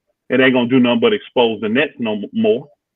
You know what I'm saying? And you don't now when you talking about you don't know about Kyrie, now that's what you don't know. Putting him on a live mic, you have no idea what he gonna say. You don't. Man, they're not going to take that chance. He ain't going to get up there and be a representation for them. And I don't believe the Lakers are going to let Russ get up there and be a representation for them. I just don't. Now, like I said, if the Lakers do, if they do, I ain't got nothing to say about the Lakers because this would be just bad business. Yeah. For them to bring Russ back after all this, with all these offers that I know are out there, this would be bad business for them to bring him back. Well, I wouldn't understand it. I wouldn't understand why. I wouldn't. Hey, yeah. I sent you something, bro. I ain't trying to send you that. Yeah, I got you. I'll delete it. I don't know how to delete that thing. Oh, there it is. You stupid, ShowTyme. All right. But no, man, everybody, why are you doing a deal? They don't have to. That's why. There's no pressure to do a deal right now. There's no reason to do a deal right now. You have time. That's why you haven't done a deal. So I just get tired of dealing with the trolls because a lot of these guys, they're not giving y'all real basketball takes. They're just trolling. They're just trolling. That's all it is. They don't believe the stuff they saying. They don't even believe the stuff they saying, but they want you to believe. They laugh. They laugh at y'all when y'all come in here and make these dumb bets and all that. They coming in and just creating retarded narratives just to get y'all all riled up. And at the end of it, I guess they're gonna be like, "Oh, I knew it wasn't going real." Well, I just look at common sense. I just look at common sense. That's why I pull their skirt. I pull their skirt every time. I can tell this all season. It let me know though, like they're collecting the ball. What is that? 2024. Yep. The CBA. Yeah. Bro, it's gonna be ugly. I ain't gonna lie to you. Yeah, it's gonna be for real. A lot of people telling me, like a lot of guys trying to get their money because they know for real. Like we ain't NBA players might not have that much freedom that they got right now. Believe you me, the owners are extremely upset about the Anthony Davis deal, the Anthony Davis deal. Well, what are they going to do? both of his deals. Kevin Durant. Who else we missing? Ben Simmons. They really upset about that too. These type of deals, man, they are making them extremely upset. They are. They upset about that. How do you fix it though? Look, Ben Simmons. Look, this is what I do know. I'm gonna tell y'all this. Ben Simmons could play. Ben Simmons trying to get that money, y'all. That's clear. That's why he said his back is messed up, so you get that money. That's all I do know. He took that. And the surgery he had. Let's say he was playing during the season and he was with the team, like, everything was cool. That little cleanup thing he had, he might have missed a week. Might have. Maybe 10 days. It's just that some surgeries, y'all, are just, you have particles and all, they just go in, clean up real quick, and get that stuff out. So it don't cause nothing down the road. It's nothing. It's nothing. Right. Hey, I told you when you had this conversation. I think what day that was when this first came out, when Ben, that was during the season. That was before he got traded. That was like what, early February, late January, or something like that. Remember, I was saying like they've been trying to put that out early in the year that Ben Simmons had back issue. It was all bull crap. He didn't want to play. If he did, how would he pass the physical? Think about it. If he did, how you gonna pass the physical? When he got passing the physical. If you got who's taking a broken product? Right. And see, remember this, Elder. He didn't get that money. Remember, he didn't get that money, right? So the whole plan all along. Now this somebody they told me it's a plan, whole plan all along. He gonna play this whole thing through. Sue the Sixers, get his money that way because they ain't give it to him. So that's what this is. Getting on the court would have hurt him. So I knew I wasn't surprised when they said he wasn't getting on the court. I was more surprised when they told me he go play. I was like, what? Really? Because he actually wanted to play. He actually wanted to play, but he can't. He had to go all the way through with it. He was forced 20 mil. Hey, here's the thing. I'm gonna go out here and play and still take a chance of losing. Make nothing really because it's playoff money. It ain't no big deal. Right. And then give up my full right to make that 20 million back. No, I think I'll just take the time, really rest up, be fresh and ready to go for next year, and hopefully I got $20 more million in my pocket. That's true. Right. I think that's what he did. I believe he made a business decision. It's a business decision for these dudes. They're all businesses now. It was all about money. That whole and the league is hot though. How the owners gonna fix this whole player movement stuff? How they gonna fix that? They thought they fixed it in the last CBA. They got tricked. You know what they're gonna do, right? LeBron fooled they tell. They thought the money. Yeah, go ahead. Because you're gonna say thought the max. They thought the max money would be enough to stifling the superstars from moving. They don't care about these other guys moving, y'all. They only think about it. All the names we named, they're all big time players. All of them are. That's what makes them pissed. These are the ones that we're totally invested in, giving everything up for, and then they want to leave. We can't have that. We cannot have that. And that's why they tripping. That's why they tripping big time. So now they got to come up with another way to get these guys not to have the movability. But I'm telling you, that's what's going to make it stall. Because what they would try to say is shorter or longer contracts. That's not going to happen. They're going to try to throw on the table, some sort of non-guarantees or back out the deals. The players are never going to agree to any of that. They'd rather not play. Yep. Incentive locks in your deals. Give them more range. Because right now, people don't realize this. Do you know they can only incentivize, the good or bad incentive? They can only incentivize 15% of your contract. That's a max. Wow. That's a max. That's it. 15%. That's the max they can incentivize it on the good side or the bad side. Like giving you a good incentive or taking away an incentive, they can only do it 15%. So they're going to try to move that number. Not going to happen. League ain't going to stand for it. Watch. Players are not going to give you the option to incentivize 40% of my contract. Right. And one little stupid thing happened that I may not even have control over, and you want to use that as a loophole, take my money. Right. You see what I'm saying? And you don't care about me because you really want to move me anyway. You know what I'm saying? So it's just players are never giving over that power. So it's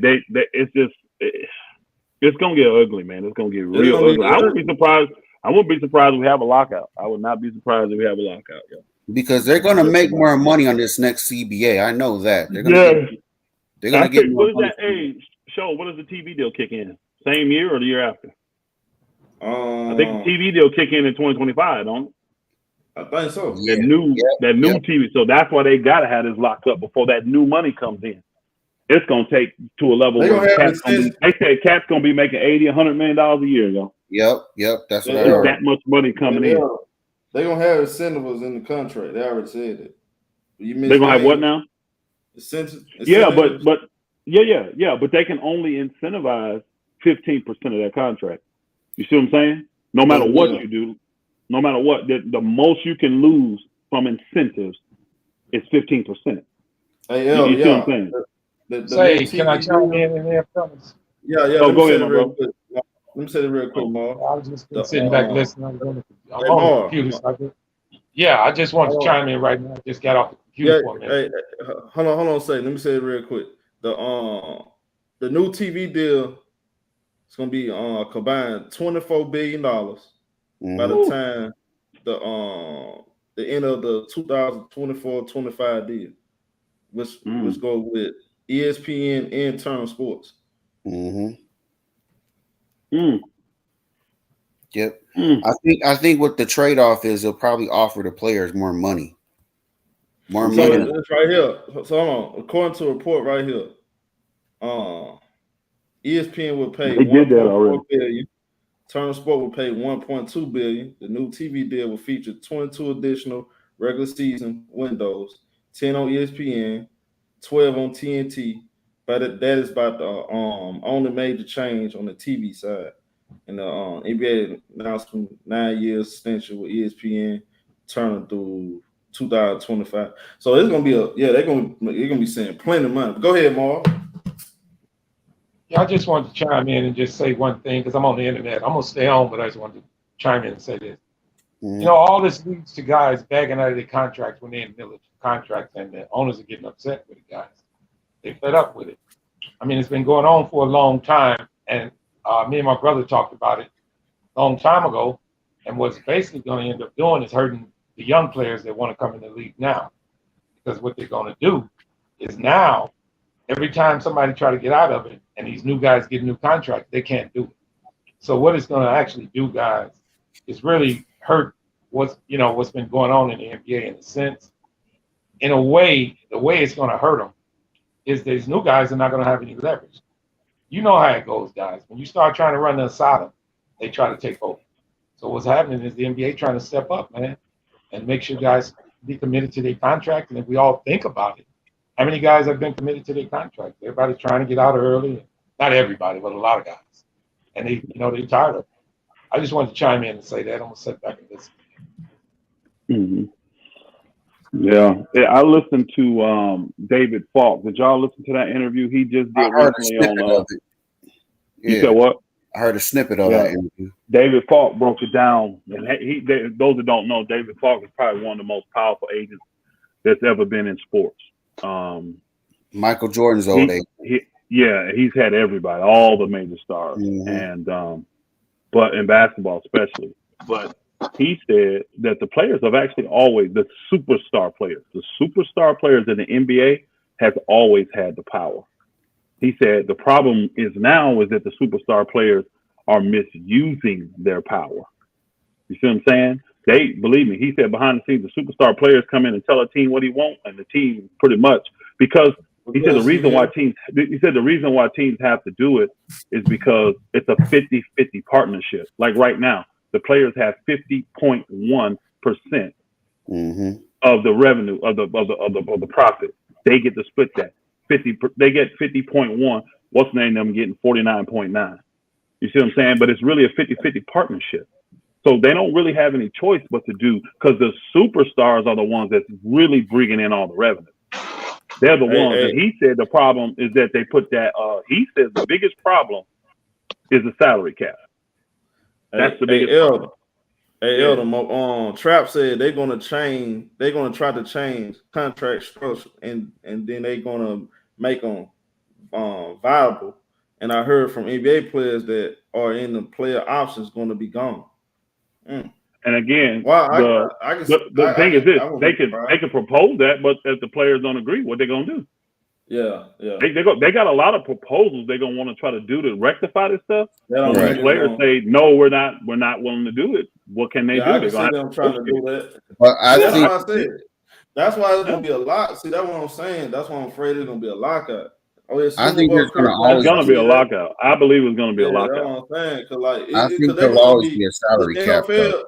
Not NFL, but NBA is gonna try to take back over the control the league. But he talked about, David Falk talked about, like, if you look at these other sports, you got a soccer player making $150 million a year. You got baseball players signing $400 and $700 million contracts. You got quarterbacks in the NFL doing all this, signing $400, $500 million contracts. Your star players should be able to do that. He said the problem is that, and there's the problem, and I'm gonna tell you who did this. This is LeBron James and Chris Paul.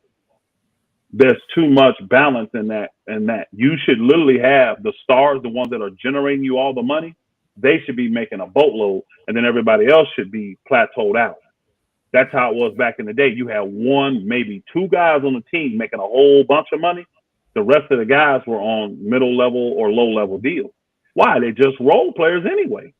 You know what I'm saying? But now when you got a guy that's the eighth man on the team making $20 million, balance, LeBron, I'm telling you, LeBron them shifted that, y'all. I don't think the small markets will take that though. The small markets won't. No. The small markets won't have a problem with that because the key is you're still spending the same amount of money.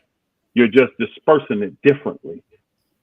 But if you have no salary cap, then basically what you're going to have. I didn't say no salary cap. I said he said that's the biggest problem. But the problem of the salary cap is that you cap how much the top players can make.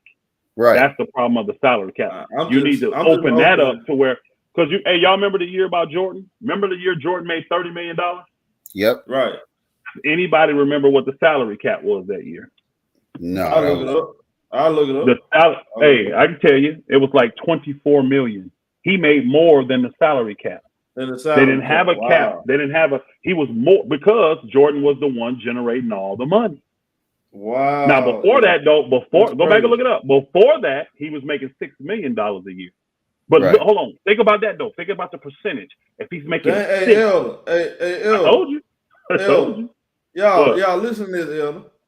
In the 1997-98 season, the NBA salary cap was roughly $27 million. No player on the Bulls made over $5 million that season, except for Michael Jordan, who just made $33 million. Wow. And he made more than a salary cap because they didn't have a cap on what you could pay your best players. Now they do. So because they have the max salaries. No, the top player can only make a certain if you playing max, they can only make a certain percentage of your total salary cap. Right. So that's why these guys are capped at $40 million because the salary capped at $120. They can only make 25% of whatever it is. Yeah. You see what I'm saying? That's the most you can pay. Take that off. Whereas with Jordan, you can pay anything because it's the Larry Bird rule. You could pay anything. Go ahead. Hold on a second, y'all. Look, let me read y'all this list right here. 1997, Jordan $33 million. The second most highest paid was Patrick Ewing, $20 million. Third, Horace Grant, $14. Shaq made $12.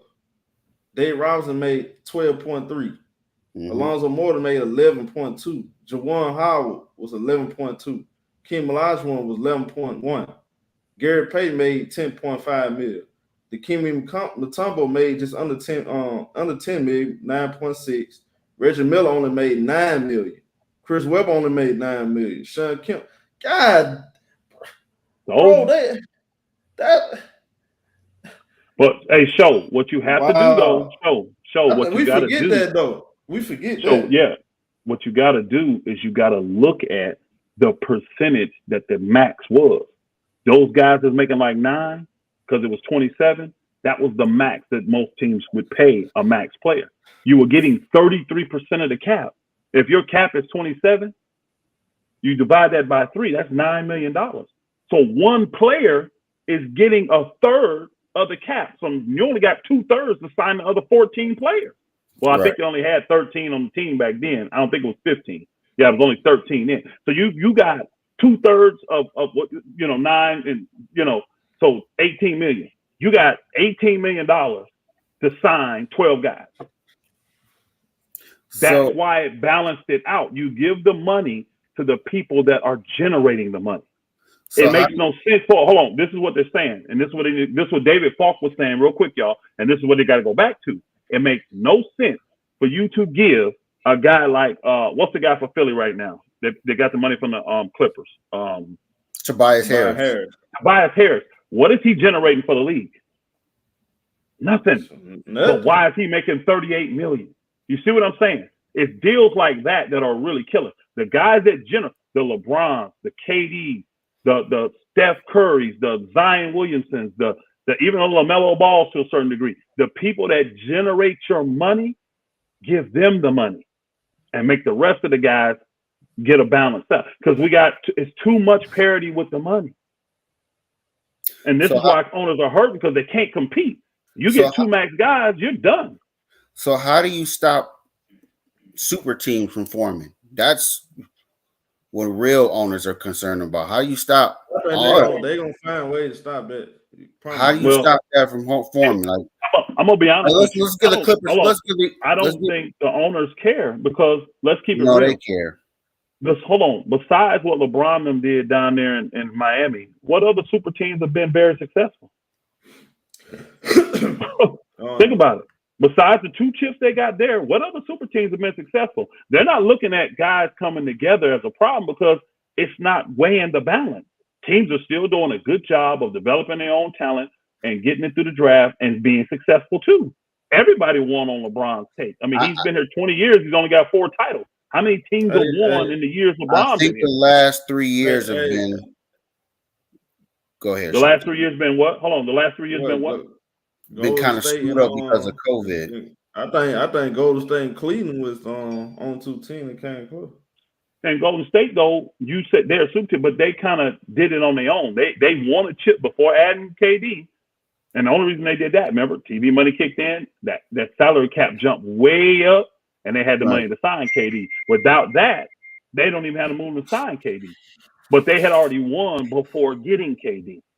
So they what you call homegrown. Yeah, had already but that won. was a bogus chip, though. LeBron don't you think that's crazy, though? That 1991-92, Larry Bird was the highest paid in the NBA. Guess how much money he was making, y'all? I know, Elder, you know. What, 7 million, 8 million, 7, 8 million? 7 million a year. Mm-hmm. Guys, hey, ShowTyme. Hold on. Go ahead. Go ahead, Mark. Hold on. Let me just chime in on that show. Different time, different eras.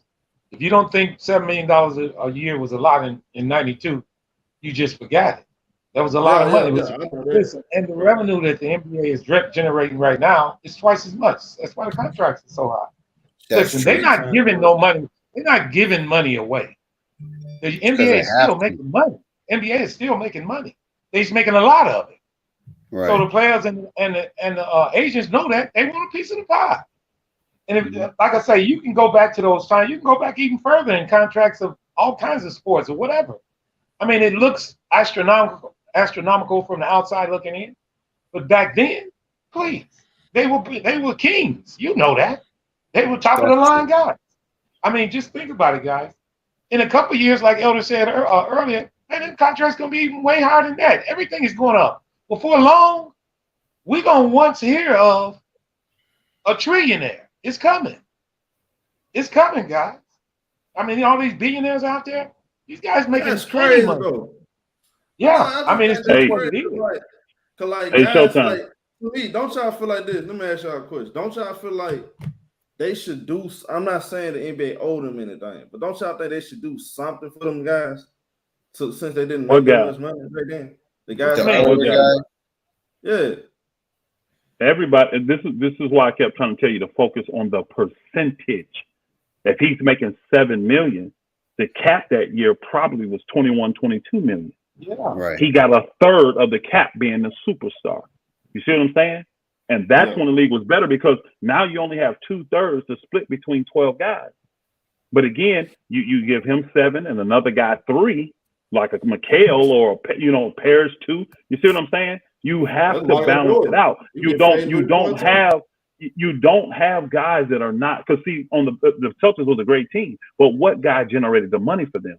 Larry Bird. He deserves the majority of the cut, and that's what David Falk was trying to say. We got to get back to that. Where guys like guys like Steph Curry, he said guys like Steph Curry, LeBron James, all them, they should be making $170 million a year now. That's what they should be making. With the money that they're making their percentage should be that high. And then you don't have to worry about these other guys making 30 and 40 million, because that money ain't going to be on the table. They're going to split it, and then they're going to get what they're actually worth. Because people will tell you Tobias Harris ain't worth $38 million. But which one of you not going to take that? Hey, which one of you not going to take that 5-year, $160 million max extension? Every single one of us sometime. We don't care if we work for it or not. If they put it on the table, we're going to sign it. I just worry about super teams being formed. So what he's saying is this is how you balance it back out, and then you negotiate with the superstars. It's just you and them, because they're the ones generating the money. And he's saying the problem is now you got all these other guys that's on the same level financially, but they don't have a say at the table. That's why you can move Ben Simmons, you can move Anthony Davis, you can move Kevin Durant, you can move Kyrie, but you can't move you can even move Russ. He's been moved 3 times in the last 4 years. Right. But you can't move Tobias Harris. You can't move guys like that that's making 25, 30 million. You can't move Draymond right now. Who's taking his contract? You see what I'm saying? It's that the Wiggins and all that. These are the guys they don't want making that kind of money, because it throws the balance off. But it's still a 50-50. It's still a 50-50 thing, and the owners are partners with the superstars. This is why Ticket be saying the agents and the superstars run the league. He's not lying. They're 100% partners with these dudes. You're stupid if they make a suggestion that makes you money and you don't go with it. Right. Look, Trap said, James, look, they said LeBron opened up the door for the second tier and the third tier to make life-changing money. But the CBA is going to try and close that window. Yeah. Yes, they are. Because it's giving too many players too much leverage. And this is the thing. Why, and I kind of understand where David Falk coming from with this. Why give those players that leverage when they're not the ones? Like, it's different. Like, if I run a business and I know one guy, I'm gonna use low numbers, everybody can understand. Say one guy makes me $10,000 a month, right? Why? And that's like, say he making me 10, I'm only making 15,000 a month as a company. But just because I got him, he's making 10. Now I may decide to pay him 5,000 of that a month, and split the other 2,000 I want to pay that month with the rest of the guys. But I'm not going to listen to what this dude is saying. You see what I'm saying? And I got to weigh it. I got to be like, okay, what he's asking for, how much more is that going to cost me, if anything? Or is it going to make me more money? Well, here's the problem. You know what I'm saying? And I'm telling you, but the guy, hold on, real quick. But the guy that don't generate no money from me, he literally costs me money. Why am I going to listen to his voice? What LeBron did and what CP3 did is they gave generational wealth to almost everybody. They spread that out to the B, the C, and the D level players. Again, remember when I was working for the sports agent, that what you read in there, Showtime, that stuff in the 90s and 2000, that's the stuff I saw. That's the stuff I was looking at and going through. And this is why you never see me tripping. I'm cool. The players are getting it now because for them, it's a better balance. The problem I have is just like Paul. The superstars are not honoring it. They're not like the Michael Jordans and Larry Birds and the Magic Johnson. They're not honoring on a business level. They're using it for their own gain. That's the problem. That's right. They're misusing their authority, and that's what they're going to try to stop. But it goes back to exactly what I was just. I'm sorry. Yes, it goes sir. back You to did, Marvin. That's what you were saying. Yep. Yeah, and it goes back to one of my points that I made. The owners feel threatened, guys, and whenever our ownership feels threatened, they do the same thing in our everyday jobs now. If you're not doing your job correctly, or if you're trying to do too much, they might fire you. They might just try to cut. It's called cutting the fat. And the owners feel threatened. Now, they don't mind giving up a little piece of the pie, but when you start digging a little bit too deep in it, they get upset. So now they're finna try to come up with something to try to, deter that, man. Like I said earlier, it's gonna hurt the young generation that's coming up now because they're not gonna be able to negotiate these deals and get them done like it's been doing, because it's gonna be over. So I'm more in the case of a lockout too, because they're gonna try to do quite a few things to the players, and I don't think they're gonna agree with them. And with them having a union, might be a lockout. Real simple. And I think the union is going to be the one that's going to put the thing. Go ahead. That's my thing though. I had no problem with that if they do. The superstar. I agree with y'all saying. I don't want this money start becoming a distraction from the next generation. All they care to a point is always to a point that all they think about is money, and they're not worried about the game first. Too late for that. Yeah, I agree with you, Marvin. It's too late for that. I understand. That's why guys back then, feel some way. Now the new generation taking this hate, but I understand what the older generation coming from. Like a lot of these cats, they come in the NBA trying to skip the line, call themselves the GOAT and call themselves superstar. They ain't earn their stripes. So that's my whole thing. I don't want that to affect them. I'll tell you how you can look at that. And my point too is I think the union's they're not gonna agree to where the superstars get all the money and they get nothing. That's where it gets tricky because it sounds right what David Falk is saying, but at the same time, if I'm like the fifth or sixth nigga off the bench, why would I vote to allow only LeBron James, only Steph Curry to get his money? Why would I allow that? Why would I vote for that? My thing is this, bro. You're getting your money. You're just not going to get you're not the one generating it, so you don't get the lion's share of it. And then what you get is a more equal playing field. Because see, back in those days, the superstars led the way. They came in, they were the first in the gym, the last to leave. They led the way, right? Everybody followed. But guys go back and just look at the facts, bro. Guys were playing a lot more games. They played through certain little injuries and stuff like that. And you had guys that played a long career. I but got a most of the reasons for that, though. There's a scientific. I understand it. No, I understand it. What I'm saying is this, though. There was more competition and guys cared because they were making great money. They still were like top 1% earners in the world. They just wasn't making so much money to where they didn't have to give a flip. You see what I'm saying? These guys don't have to give a flip because they're making so much money. They don't.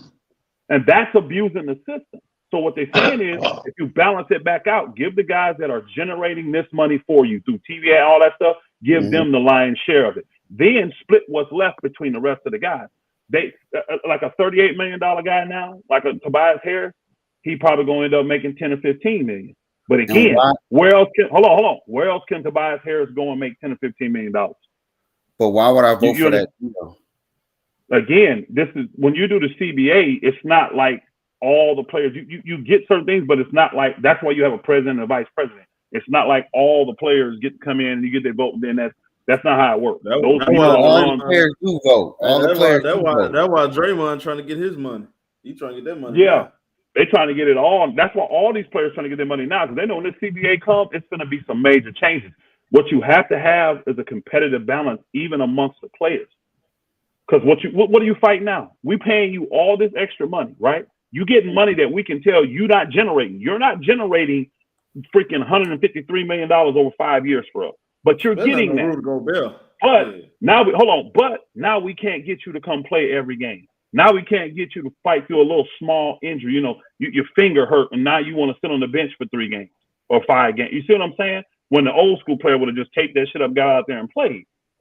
This is what I'm saying. These guys got so much, and it's so balanced amongst the players, they don't have any incentive to play. What do you think they're talking about now? Cut games back, cut games back, cut games back. Bro, the people that are paying you all these billions of dollars to advertise, you think they don't want to see the players play? See, you hitting your own self. It's like we're paying you all this money to see the players, but the players are not stepping up to play. We can't get LeBron on the court, Anthony Davis, Kawhi Leonard, not Steph and them lately, but KD. I'm naming players that Ben Simmons, the guys that are generating this money. We can't get them on the court to play. So they got major problems all over. They got issues. Hold on, they got major issues with their superstars, y'all. The superstars are the main ones. They're the main problem. So I got a scientific reason for them not. Hold on, bro. He said, "Hold on, bro." Go ahead, So the next TV deal gonna make it where superstars don't want to leave. The top superstars gonna have no choice but to take that $130 million a year deal. But on the top stars, Elder telling y'all the truth. Okay, yeah. What he's saying is, like, in a nutshell, you get that balance because you're making the money, so we're gonna give it to you. We know that you are generating this traffic. So you're going to get the lion's share of it, right? You're going to get the lion's share. But this is a responsibility you're going to have to make sure everybody else fall in line. These guys today are getting the lion's share of the money, but they're not fulfilling the end of the bargain, and everybody's not following suit. So you got a bunch of people making a ton of money. Nobody's doing it. Oh, go ahead. He might be missing the point of thinking, why would a guy vote on something like that? It's not like the guy's going to lose a whole lot of money, guys. Listen, these contracts are huge nowadays. They still gonna make good money. Money's going up. Yeah, but if I'm going from 30 to 15, that's half my money. Yeah, but the difference in the whole matter is this: they're gonna start making them be committed to those contracts. These guys are getting out of the big contracts. See, it's the commitment part which is ruining everything, guys. These guys have not been committed to fulfilling their dedication of a contract, and the owners are tired of it, man. I mean, think if you was running a business and your workers start running the asylum, you wouldn't like it either. So, and I'm not with them. Don't get me wrong. Please don't get me wrong. I'm not with them because they're gonna always find a way. I just don't think that's how you fix it. Yeah. Hey, Bed-Stuy, you wrong, bro. Yeah, they're gonna always find a way to try to keep that money in their own pocket. So, bro, you got Bed-Stuy. Hey, Bed-Stuy, you got guys now making $500,000 a game. Yeah. Now they got making $500,000 a game now. So for you to say a guy making $100 million in a year, bro, that's not far fetched, bro. Yeah, baseball is not far fetched. Baseball is. I'm telling you, play 82 games a year. We're not far from that, bro. And this new TV deal is gonna be like double the income, y'all. This is why they got to get this ironed out now.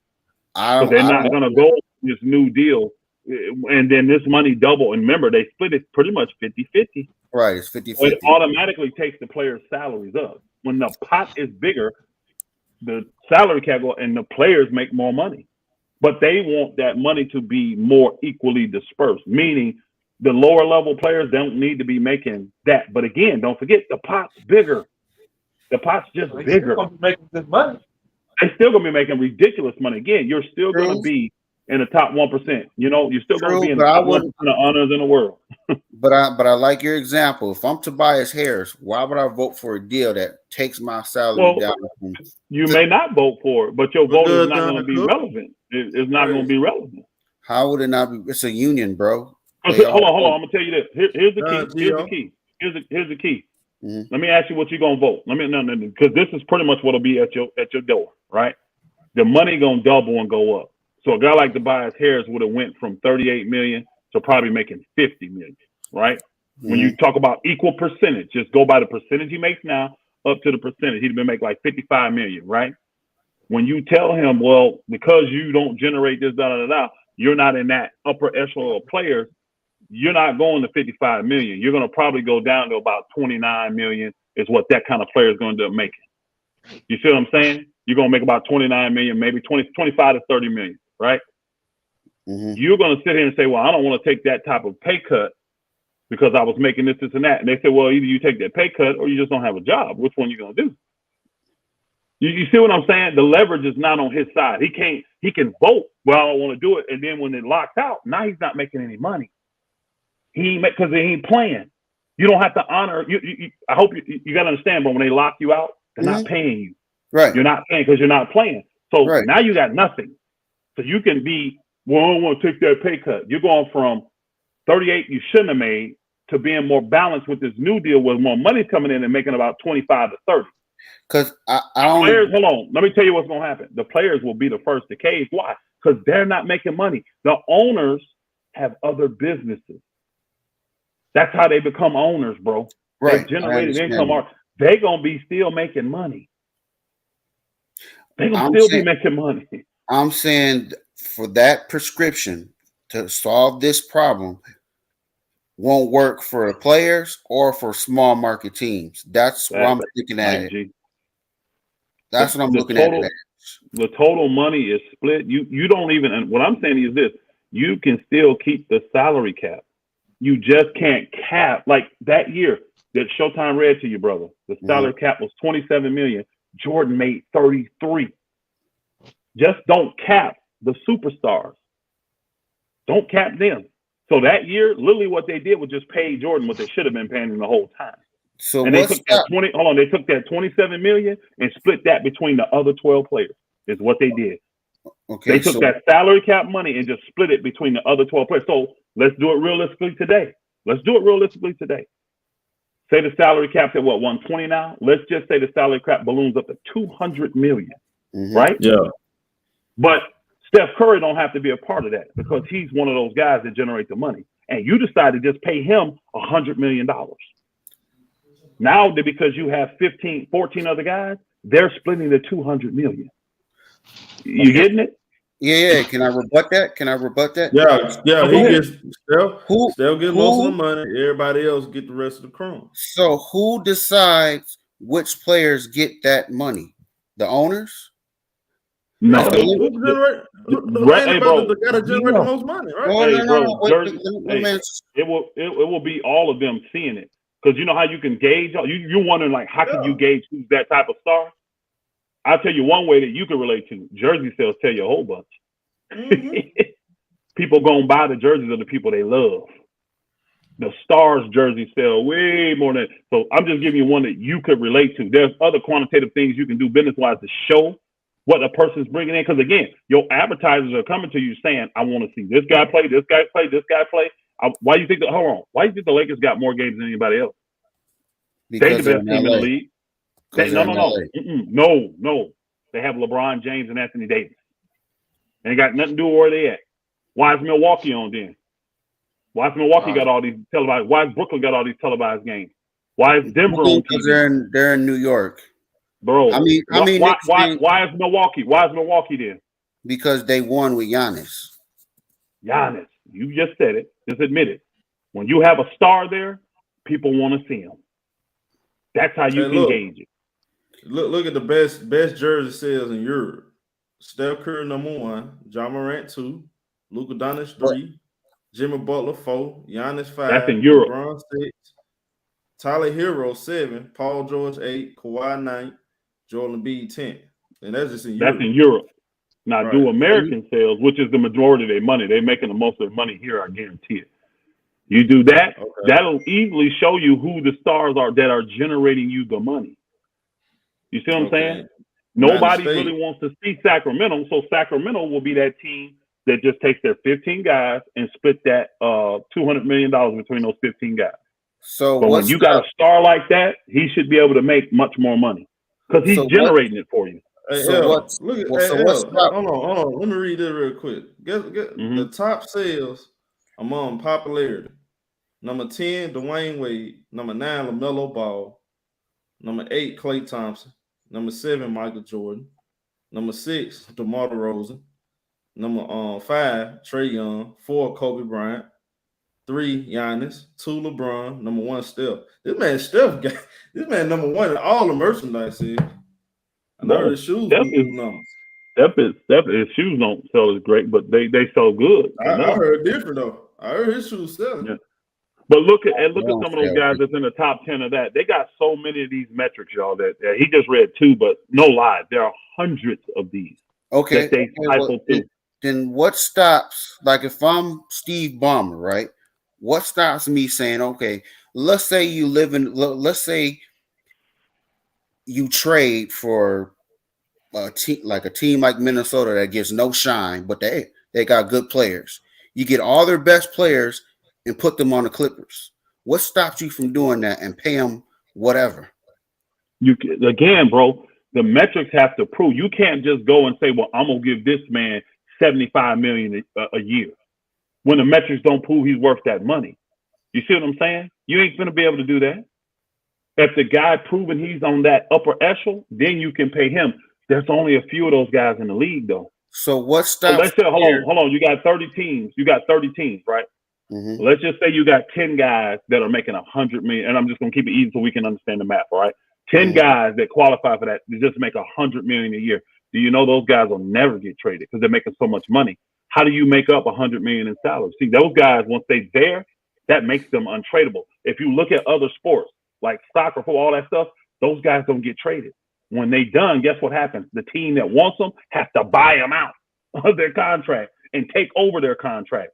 There's no trading of players for that because they make so much money. You're not going to be able to even you'd have to give your whole entire team for it. Hey, salute, Lamont. Salute, my brother. Hello, Lamont. You'd have to give your whole entire team for it. So that's what David Falk was trying to say, that's part of the major problem. It's just too much. It's too much balance amongst the players, and then we're not getting a return from them.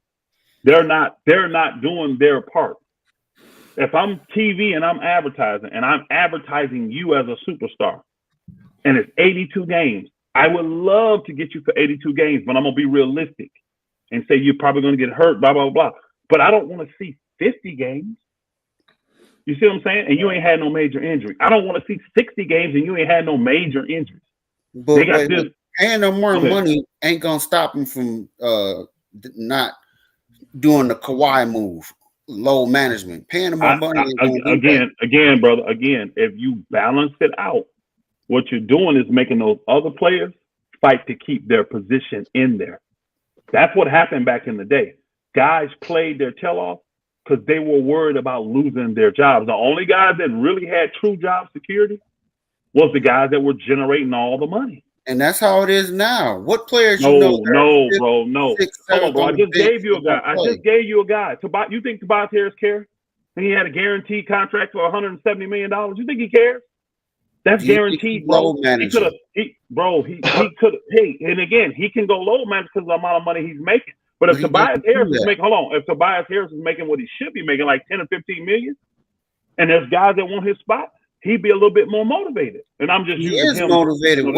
What game has like a? Oh no, brother. I just use him as an example, bro. I use him as an example, and I've already said the superstars are the ones that's hurting it because they're not dealing in good faith.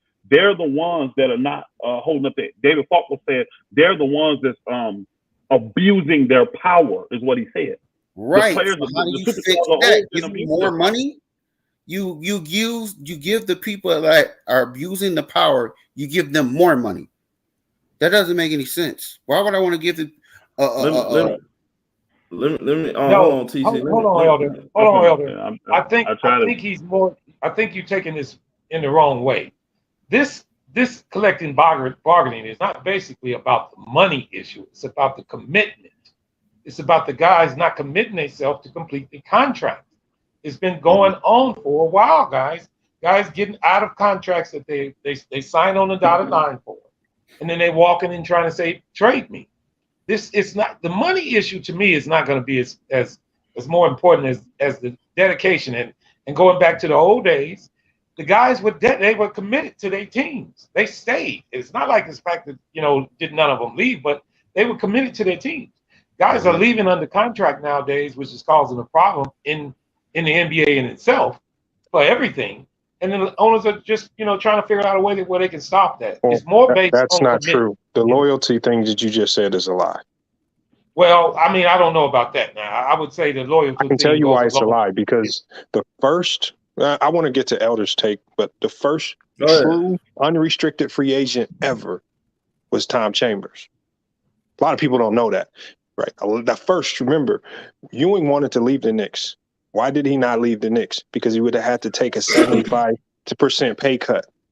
Mm-hmm. So essentially, the way the CBA was constructed prior to it when it got renegotiated, it essentially forced players to stay because they would essentially have to take so big a pay cuts that they couldn't leave. So obviously nobody's going to walk away from that type of money. So again, the only thing that changed was the CBA change. So players change with the CBA. They get more free. If the CBA gives you more freedom, the players will take it. So let's not act like those players of the 90s had all this loyalty. They were just stuck. Tom Chambers was the first true. But they still played under contract. Let me finish. Tom Chambers was the first. Let him finish. Let him finish. Tom Chambers was the first. Hold on. Let me finish because I want to get to Elder's point too. This is a minute point that I've already eaten. Let's not act like they were loyal like that. They were just stuck. They were a lot more loyal than today's. No. You just don't understand what was going on. They were just stuck. We didn't have a choice. They didn't have a choice. I was watching. But you couldn't tell me nothing about the CBA. So you can watch all you want, but if you understand why they were stuck, then I don't want to have to tell you anything about the CBA. Okay, hold on. Let's move past that. Let's just move past that because that's a mute point. Players of the past have even admitted it. The CBA exposed it. Ewing exposed it. Isaiah Thomas exposed it. Tom Chambers exposed it. Barkley exposed it. Actually, if you actually listen to what the players said, they will even admit themselves they were stuck because they would have had to take too big of a pay cut. Now we move on to Elder's point. I think Elder's point with the giving that top player on the team like that unlimited money that doesn't really affect the cap. If y'all think super teams was a problem before, teams are going to be able to create Thanos ultra teams with that rule. Thank you. Because you can already fit 3 max players now. If you did that, you could fit 4 to 5 max players if you got crafty with the numbers, and teams would be low. It'd be looking like all-star teams. So you saying what they'll do is they'll be top heavy, basically. They'll get a max player like KD, then they'll get Kyrie. They'll fill out the rest of the roster with all stars. Hold on. Hold on a second. So hey, hold on real quick. Lamont, that's not a point I was trying to make. I was telling them about the interview that David Falk had on XM Radio the other day. That's the point he was making. That wasn't my. I was just quoting what David Falk was saying. The super agent. He was saying that it's imbalanced, and that's why he was bringing up soccer players, NFL, all that, the quarterbacks, the best soccer players, the best baseball players. You always have these guys that make way more than everybody else because they're generating the most money. Now that's how you buy their loyalty. Is what he was saying. I got you. Yeah, that makes sense, but it would create some lopsided stuff. Exactly. How would they be able to, hold on. I'm trying to make sense of that now because you confused me. You said they'll be able to create mega teams. Like if they do that. So if you have the one player, like one top max player whose numbers don't even have to count against the cap, teams can already right now with the cap fit 3 max players. Imagine 3 max players plus another max player on top of that, and then let's say some of them let's say they all skim off the top. You might be able to fit another max guy all in there. If they all wanted to skim a little bit off the top and take a little down, they could get super creative. If you have GMs like what Miami does or Golden State does, they get creative. You mess around and you have a Thanos level team that can't nobody beat ever. Yep. And then the dominant markets will always win out. The LA market, teams in LA market would get every single player because everybody wants to be in LA or New York. And I understand, like in baseball, the Yankees have more championships than everybody, but they don't win out every year.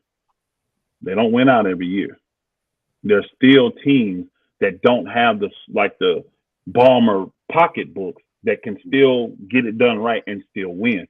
I'm not saying like these teams, what you're proposing, because we use like a mock like 100 million, and then the salary cap is 200 million. You split that between the 14 guys. I don't see a team where a guy gonna come and have 3 guys that are considered in that upper tier. So now he's got a $500 million salary cap. That's what you're saying. That's not gonna happen. But no, I'm saying if you look at a team like Golden State. Golden State owns their $500 million. Golden State's the only team in the NBA that owns their own venue. They can afford that. They would if you open that up, Golden State would dominate the NBA for the next 20 years until other teams started owning their own venues because they're making so much money off owning their own venue. They can absorb $100 million luxury tax right now. It ain't nothing. They can absorb all of that. Let me say this, and that goes back to what I said about commitment. This whole deal is not about the money. They're going to work the money issues out. It's about the commitment of the contracts, which goes back to me saying about how they were committed back in the day, and what he said it wasn't true because they were stuck. Well, that's what the owners are trying to do to these guys now. They trying to make them be stuck. But it hurt the league back then when players were stuck. It hurt the development of the league. Right Teams couldn't get better. And it actually made bad GMs stay bad GMs. Hold up 1 second. Hold up, G. Damn. Commitment to a contract is the same thing as being stuck. That's what you brought up about they were stuck back in the day. The plans were in play back then. They're not now. That's what this whole thing is about. The money issues are going to be set problem. That won't be no problem. It's the commitment to the contracts, and which is what I said about the commitment of the older players. And you saying no, they wasn't committed. The commitment was due to the way the organization was run, the NBA, and that's what the owners are trying to get in place right now. And what Lamont is saying to you, brother, is brother Marvin. Back then, they force you to be committed to the contract. Oh, that's what they trying to do now. Yeah, but that's the thing. The new guys, and this I talk about this type of stuff all the time. The new guys, they're not going to agree to that type of stuff that was going on back then. That would force you to commit to that contract like they were back then. They're not going to agree to that because that's why I say. It means lockout. I mean, it does. Yeah, that's why I believe it's definitely going to be a lockout. You think it's going to be a lockout? You think it's going to be a lockout? I think they'll just have stipulations on the contract. Hey, Lamont, you drop out? He must drop out. Yeah, he dropped out. I believe it's definitely going to be stipulations on the contracts. They can do that, but then, again, you only can do what you're allowed. Like right now, you call it stipulations. They call them incentives, up or down, right. Plus or minus. They only can. You can only incentivize a contract 15%. So you're limited, even with stipulate. Like, oh boy, got the weight thing. The money. I guarantee it's never, well, it can't be more than 15%. It just can't. That's what the rules state. Well, what you do is you up that amount and give the players a little bit more of the pie. Well, they only can get a certain percentage. That's why they have a max. That's why they have a max cap. But what most people don't understand, when you get a max deal, there's room in that max deal. That's why you see some guys like, how did he get a 5-year, $153 million max? And this guy that came the same year he did got a 5-year, $80 million max. There's so many variables. Well, no, one guy may be negotiating the bottom level of the max. Another guy may be negotiating the top. Another guy has incentives that he's already reached that pushes his max up, like making an all NBA team or being rookie of the year. You know, those incentives push your contract higher too. Right. So every max deal is not the same max deal. Right.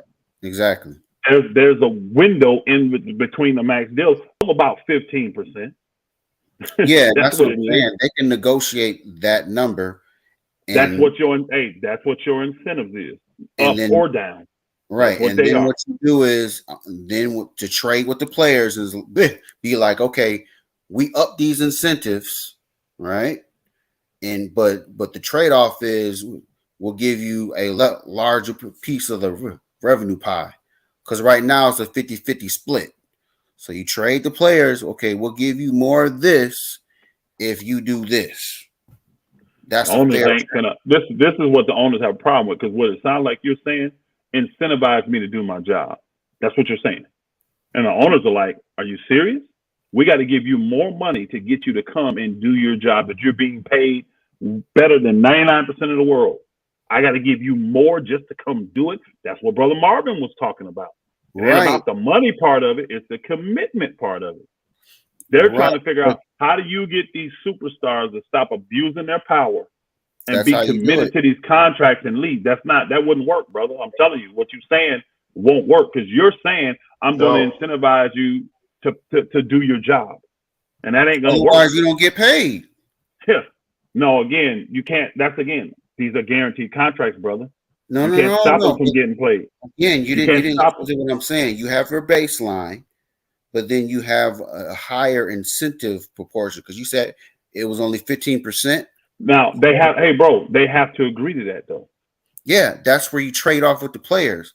Say, we'll give you more of the revenue pie. But you got to come to work more. You got to work 65 games or 80 games, right? Exactly. That's what you're saying, right? Yep. That's paying them to do their job. Yes. Yes. Bro, the owners. Otherwise, you don't get none of the money. Bro. Otherwise, we don't pay you. No, the owners, bro, you don't get it. You don't. Otherwise, what player? Hold on, brother. Listen. What player would agree to this? Okay, I'm gonna give you a quick scenario of what you're saying. Okay. I'm the owner. We want you to come and we're going to pay you $50 million a year. But you have to play 60 games a year. Now, if you don't, we're only going to end up paying you $25 million of that contract. That's pretty much what you're saying, right? Am I right or wrong? Yes, there has to be reasons why you miss those games. If it's a serious injury. But bro, I'm going to tell you this. What player do you think right now would agree to that? All the players will say, "No, we good.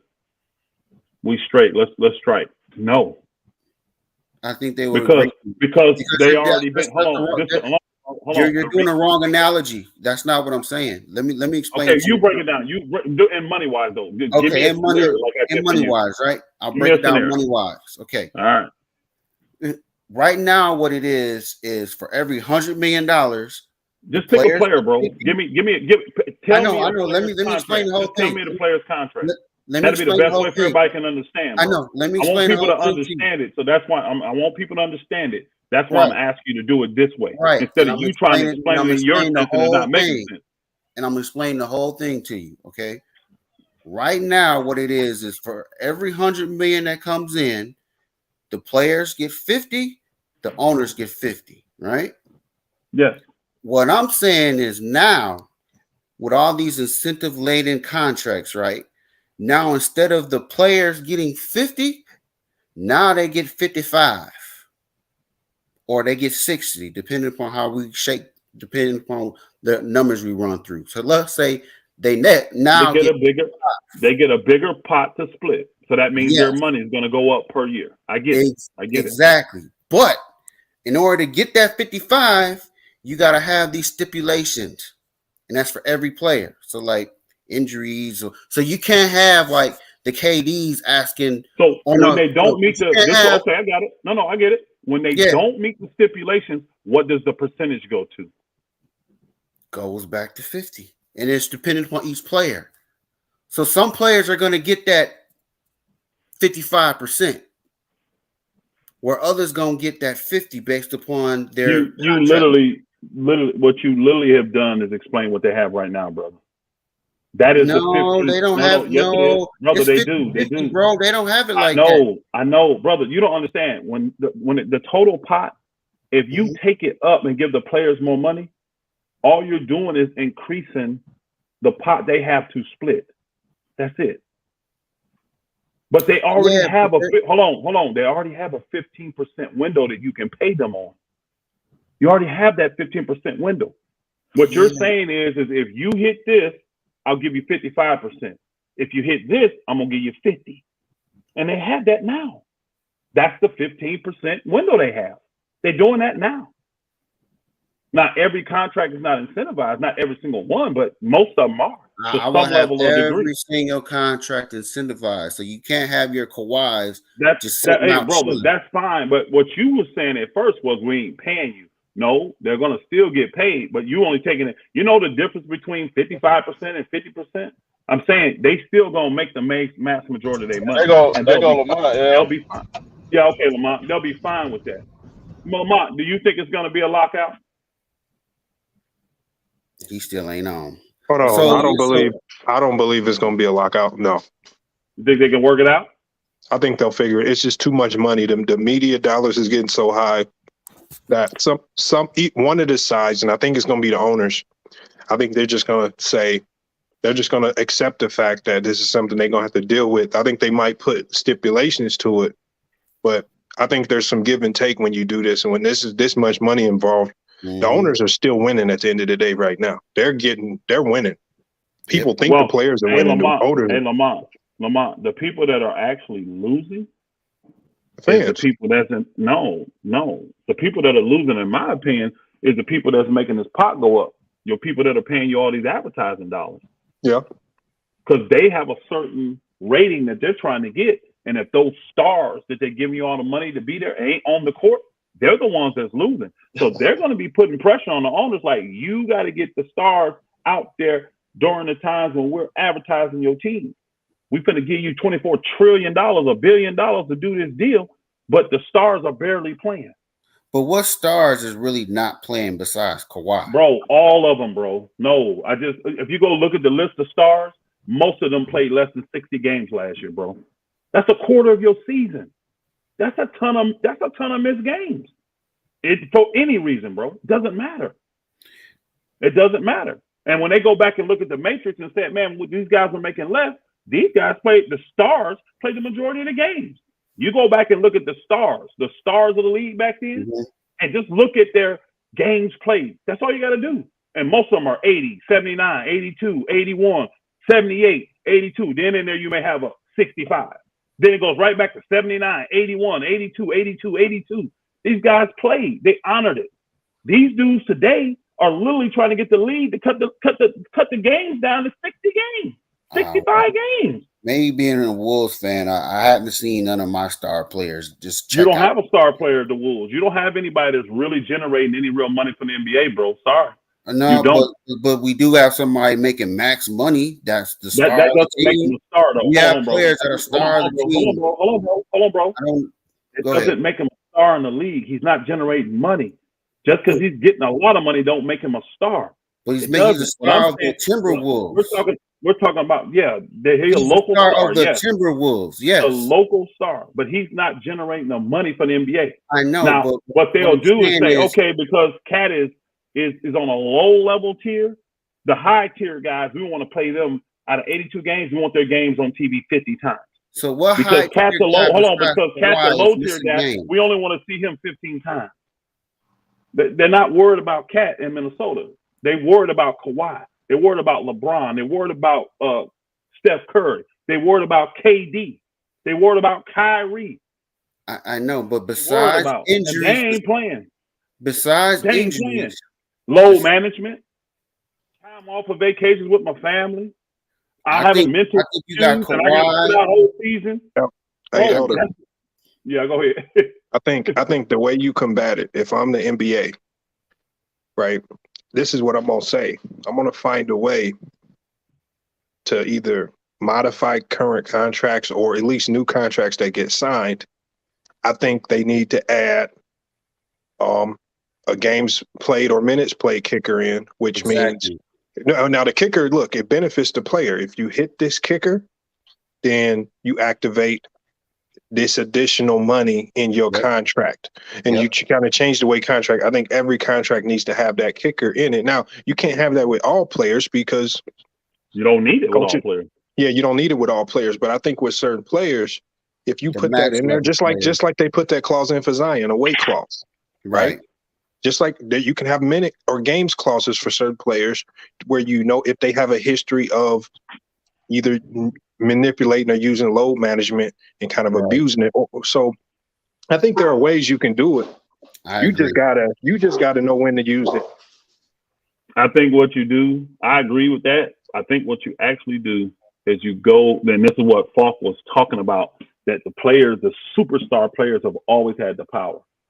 But again, those guys in the past honored their power, and they got out there and they put on a show. They felt obligated because of what they were getting to put on a show for the people. It's kind of like a guy that I gave this analogy the other day. You got a concert, right? You got a 50 city tour, right? Mm-hmm. Certain things may happen that are out of your control that will stop you from going to certain cities. People are fine with it. Hey, the thing happened. They had a natural disaster in New Orleans. They can't get out. Okay, we understand that. You see what I'm saying? Hey, his mom went to the house. Okay, we understand that. You see what I'm saying? But when they say, hey, he just was tired because the last show took a lot out of him, he decided to skip these two next cities and go on, get a week off and go to that. That's the shit that get people upset. Because I done paid my money and you ain't here. It's the same thing doing the NBA. If it was strictly just injuries, they would probably be okay. but they realizing there's other things causing them, and the cumulative cause is causing them to miss too many games. And the people that are really paying the money, the advertisers, that's where the real money is coming from. The majority of the profit is coming from them. They want to see the stars on the court. So you can do that incentivization for the stars, but the main incentivize needs to be the players playing on the dates that are allocated for national TV. That's the ones you want, because that's the major true. market. That is true. And they need hold on, two things they got to do. You got to play the national TV games, and you got to play your road games. If you're going to miss a game, it needs to be a game at home, and a game that's not on TV. I thought they already have that right now. They encourage. It ain't locked in stone. It ain't locked in stone. That's why the TV people tripping like, we sending you guys billions, and we don't even get to see the stars play. I think we're paying to advertise. Hold on, we're paying you advertisement for these guys. We want to see LeBron. We want to see KD. We want to see Curry. We want to see Giannis. We want to see Kyrie. These are the people we want to see. We want to see Kawhi, and they ain't out there. And it's encouraging other middle level or mid-level stars to do the same shit. So, hey, I'd be cool on this team if I don't get to see LeBron today, but at least I get to see AD. At least I get to see Kyrie. I'm cool. I don't get to see, KD over here, but at least I get, or Jason Tatum, but at least I get to see Jaylen Brown. Damn, I get to do the game. Then no stars playing. Jaylen Brown is hurt. So-and-so is on load management. This guy got a mystery injury. You see what I'm saying? They get to the game. There's no stars. I'm watching guys that was in the G League last week play. And I just paid $24 billion for this? No, hell no. That's why I think it's going to be a lockout. I think it's what dude said. They're going to incentivize the contracts based upon minutes or games played. They're going to highlight those national televised games. My brother. I think it's what dude said. He right. Let me tell you this, though. When you take that name, you got a pool of guys. It's a very small pool, right? It's a very small pool. When you look and say, why do I have to incentivize Dame Lillard? Ain't we giving him $50 million a year anyways? Why I got to incentivize Russell Westbrook? Ain't he making $47 million? Why I got to incentivize Bradley Beal? Ain't he making $52 million? Bro, these guys ain't trying to give you more money just to get you to do your damn job. That's the part y'all missing. Why do I got to incentivize? You agreed to come and work for me. I expect you to be here at work.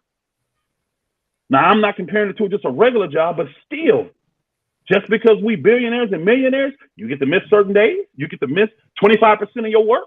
You can't. No, it's not. If I'm an owner, I'm not giving you extra money to do your job. I just need you to do your job. You signed up to play 82 games. Quit trying to give me all these excuses not to get your ass on the court. You are a performer. You are in entertainment. Right. And if you're not on the court, you don't get paid. That's where the incentives come in. You have to play to get paid. Yeah. And that's where the problem's hold on. That's where the problem's gonna come, because they don't have that power right now. And they're gonna want it, and the players ain't gonna give it up. Because what they gonna want is to take us. Hey, what they gonna want is to take us back to the years where, like old boy was trying to break down for Brother Marvin. These guys weren't as loyal that we think they were. They just couldn't move. They couldn't get out of their contract. They made them things so ironclad. Guys were stuck in Cleveland. Guys were stuck in Milwaukee. Guys were stuck in Detroit. They were stuck in these cities they didn't want to be in. Vancouver's and all. They were stuck. And they had no wiggle room. And if they did, they was going to lose half their bread, or 3% or 75% of their bread. Right. So they were stuck into that contract. And then the contracts were long. They were 7 and 10 years. Yeah, they'll never go back to that. This is the stuff they're going to fight over. And this is why I know the player, and I'm with it. I don't think the players should give back their power. I think what they should do what the owners should do is really press down on the superstars to set the example. I'm putting more pressure on them. I'm making them show up. Well, yeah, I'm making them do it. Like you said, they should be a base salary. And if you want to get your max dollars, you have to hit these incentives. You can't be like Kyrie and not play games and get your money. Hell no. But bro, hold on. It's all of them though. That's why I named all the guys I've been naming. All these guys are missing games for whatever reason. I know, injuries, but I just used load him as an management, example. all that. Yeah, all I these used guys him are as an missing this example. game. Ben Simmons, all these dudes, bro. Harden, all these cats are Right. missing games. Right. And if I'm paying the advertising dollar, I'm paying it so I can see these guys. Why? That's what my consumer wants to see. My consumer wants to see them. Ben Simmons. The hell, I'm paying all this money to show you Caruso. Nobody wants to see Caruso unless he's out there with Zach LaVine, DeMar DeRozan. He's out there with them. Y'all want to see him. But they ain't out there. I don't want to see him. And that's what the problem is. This is why I believe they're going to lock out. It's a lot of money on the table. So they all have great incentive to get this done. But I just don't see the players giving up that power and going back into a system where your contracts force you to stay in a city. Now, they may and then go to shorter contracts. I think they're going to keep and then make the superstar contracts can be longer, because that's what I would do. I'd make everybody else's contracts be shorter, 3 to 5 years max. The superstars, I'd be able to extend them out longer. I would give them guaranteed generational wealth with an expectation. They're the ones I would incentivize their thing. If you one of these guys that's in that category that we put you here, and you can make more than the stock and all that stuff, you are going to be there for those games. The problem is if you don't have a season-ending injury, get your ass out there and play. The problem with having longer contracts like that is then you'll end up having these dumb owners giving longer contracts out to It's only available to certain guys, though. I'm not telling you to make the contract available to the whole entire league. You have to fall into a certain category. It's like the max deal is not available to everybody. Right. It's only available to a small number of people on your team. Same way with this. It's well, only available you can max out anybody. Wait, no, you can max out anybody if you want to. You know, there's no stipulation to say you can't max out. Mm-hmm.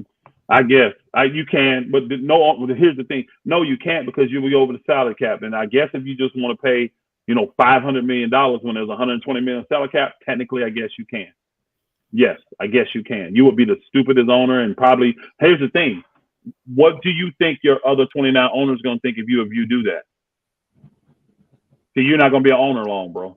No, they laugh at you because ownership is not a right; it's a privilege. Right, but they would laugh because they wouldn't laugh. Let me tell you why they would laugh. The luxury tax. If Bro, you're not, they're not. If you're not a luxury tax, they're not laughing though. Do you know why? Because what you have done is taken away the competitive advantage. Why have a salary cap if you want to be an ignorant fool and just pay all your players max? Everybody in the world will want to come play for you because you're an idiot. So they will get rid of you in a heartbeat. They've done this before. When you go back, they had owners that didn't. You're not taking it, are you? No. Okay. Hold on for a second. So hold on. Okay. Yeah. Y'all coming to get this? Yeah. Taking over for Elder Mitchell. Thank you. All right. Can y'all hear me still? Yeah, I hear you. Go ahead.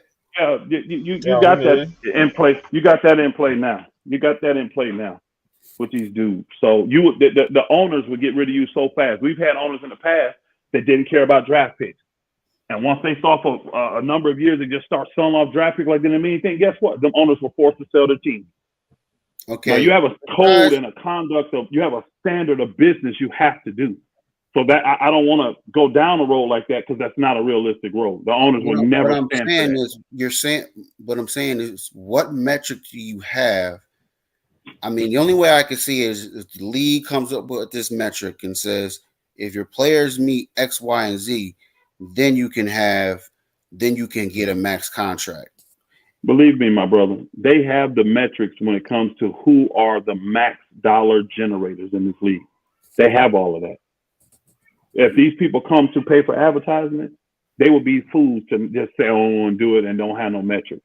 They know what their people want. When you are in advertising, you're putting out a product for people to see, so they will buy it and be enticed to. Well, The product in the NBA is the stars, so they know that if I put Giannis out there, my rating is going to go from a 10 without Giannis to a 15, and that 5 points just jumped me up about $2 billion. Or, I'm giving you just a ratio, right? Mm-hmm. They know that. They got all of those metrics. This is why they want to go into business with the NBA. We need to advertise your stars to our people so they go buy our products. That's why that's why I said you can go to jersey sales. That's one of the number one things you can go look at. The stars jersey sells more than anybody's. Popularity matters. That's why I said it's more to being a superstar than just scoring points on the court. It's more to it. But wouldn't you have to be someone that can be sold out there too. Wouldn't that depend upon what market you're in? Some markets are bigger, but some markets are bigger. But if he read you that list of those players that are the top jersey sales, they don't have nothing to do with market there. That's just popularity around the world. A lot of those players most of those players were not in major markets. They weren't in major markets. I don't Kevin know. Kevin Durant was popular, bro, when he was in OKC. Nah, he was popular. Nah. What? I don't know. Hold on, bro. Where did Kevin Durant win his MVP at? What team was he playing? City, but you can't tell me he had like the number one selling shoe, the number one selling jersey. I didn't say the number one. Jordan don't have the number one selling shoe. He got that locked up. But go back and look, brother. I don't even have to, but you can go back and look. Whatever year he won, pull up the jersey sales for that year. I guarantee you Kevin Durant's in the top 10. Guarantee it. I ain't never looked. I guarantee he is, though. Whatever year it was, I don't even remember what year he won. 2014? Was that it? 15? I don't remember when he won. Go look at the year he won MVP and then pull up jersey sales in the NBA for that year. I guarantee Kevin Durant. I know how market size affects some of those metrics, though. I know that. I'm not saying that market size doesn't help. They love having New York relevant, but I guarantee this: it's going to be a hard pressed thing for you to go find a Knick jersey that was in the top 10. Go find a Knick player. They're in the biggest market, bro. Go find a Knick player that's in the top 10 in jersey sales, top 15. All right, I'll give you a good example. You still have to be popular. I'll give you a good example. Remember Linsanity? Yeah, I know. Yeah. Okay. For that time period, that dude had the number one selling jersey. So you're gonna tell me hold on. For that short of a time period. That whole was very year, short-lived, bro. That whole year. No, I don't think it was that whole year, bro. I don't think it was that whole year. Look it up. He had the number one selling, he was in that top tier of jersey selling because he was in New York. He was the one that was being pushed. And what is he? What's his nationality? He Asian. That makes him global. So it makes sense that he would have a popular selling jersey. So he should have been a max player? No, I didn't. I didn't say brother. I did not say you gauge what you pay a player off of jersey sales. I didn't say that. That's what you just tried to insinuate. No, what I'm saying. I didn't say that. I said that's part of the metrics that they go by. That's all I said. And I'm just saying what metrics, and I'm giving you metrics. Right, and I'm just saying some of those metrics. So hold on, bro. When you're in the business, you're trying to tell me when you look at that, you ain't gonna be able to tell if you see Linsanity, Dwight Howard, LeBron James, Kobe Bryant, all these guys that were playing back then. You got 9 guys that are bona fide superstars on the court, and then you got Linsanity. You're not gonna be smart enough to realize, okay, he doesn't fit what we're trying to do because we can't market him. Let's market him while we can. Because what did they do? Every time he played, what did they do? Did they not put him on national TV? Hell yeah, he was hot. Everywhere. But as soon as he fell off, what happened? The nigga couldn't even make a team. And they didn't advertise him no more. His jersey sales fell to the floor. Bro, they're not fooled by anomalies. What happened was he left New York. What happened was the New York, bro, stop that. So you think he lost his popularity just because he left New York? He got hurt. Hold on, bro. If he was making New York that much money, why would New York just not keep him and make money off of him? I don't know. The Knicks have done some dumbass shit. No, bro. He wasn't. Bro, I'm telling you, he was not popular. He was not generating no money. He's an anomaly. So they got him for a hot little minute. They made a quick little buck off of him and got him on up out of here. He got his little fame. He got paid off of it and he gone now. You know, still trying to get on somebody's roster. Right, but I'm just saying, like, market size, like, if you do something in New York, that inflates your market. It can. So that's why I'm like, Hold on, bro. It can. It ain't a guarantee.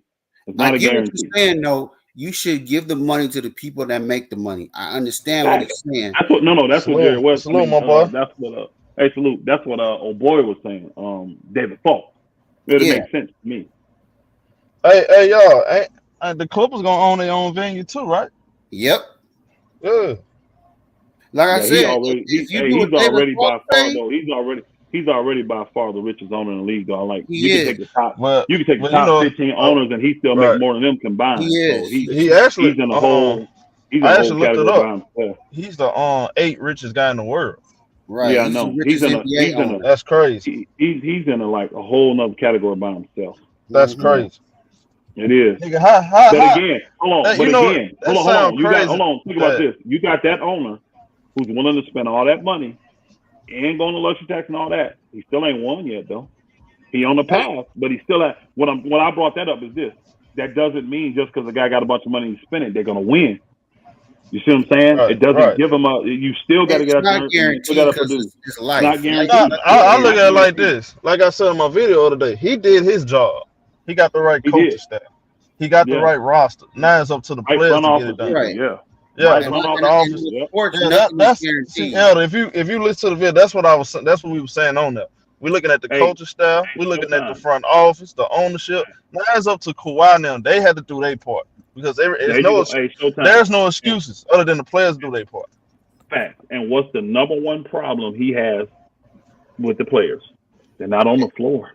Yeah. They can't win if they're not on the floor. If you're talented on the floor, you can't win. His two superstars that will qualify don't play. They can't play. They got to be available. And this is the thing that's bothering the league because it's league wide. It ain't just the Clippers. All these teams are dealing with this crap in the small and the big markets. We got to get the guys that generate the money to be out there to play somehow. Got to. Hey, I got to cut this short, y'all. I got a broadcast coming. No, you good, homie? All right, you good. Thanks, Elder. Hey, everybody salute the Elder, man. Everybody salute my boy. Have a good weekend, my brother. Salute. Hey, man, I know y'all. Cool. Oh, yeah, no doubt. No doubt, Elder.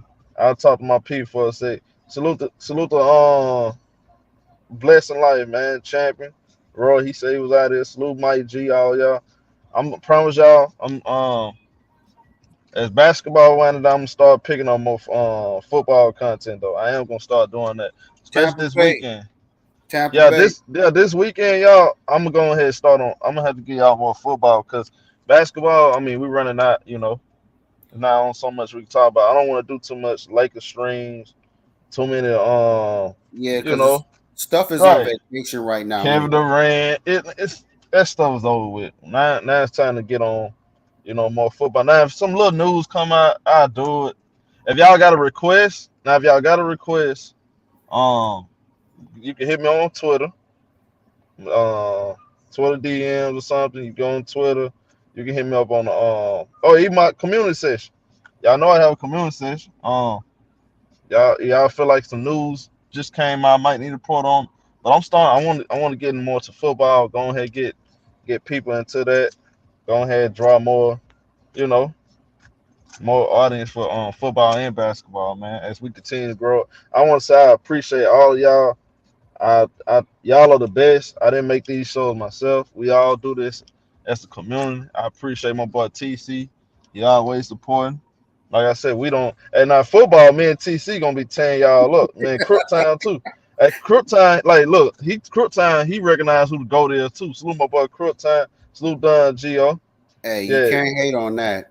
Yeah, they gonna. Hey, we gonna. Hey, man, you gonna be tearing folks up on that now.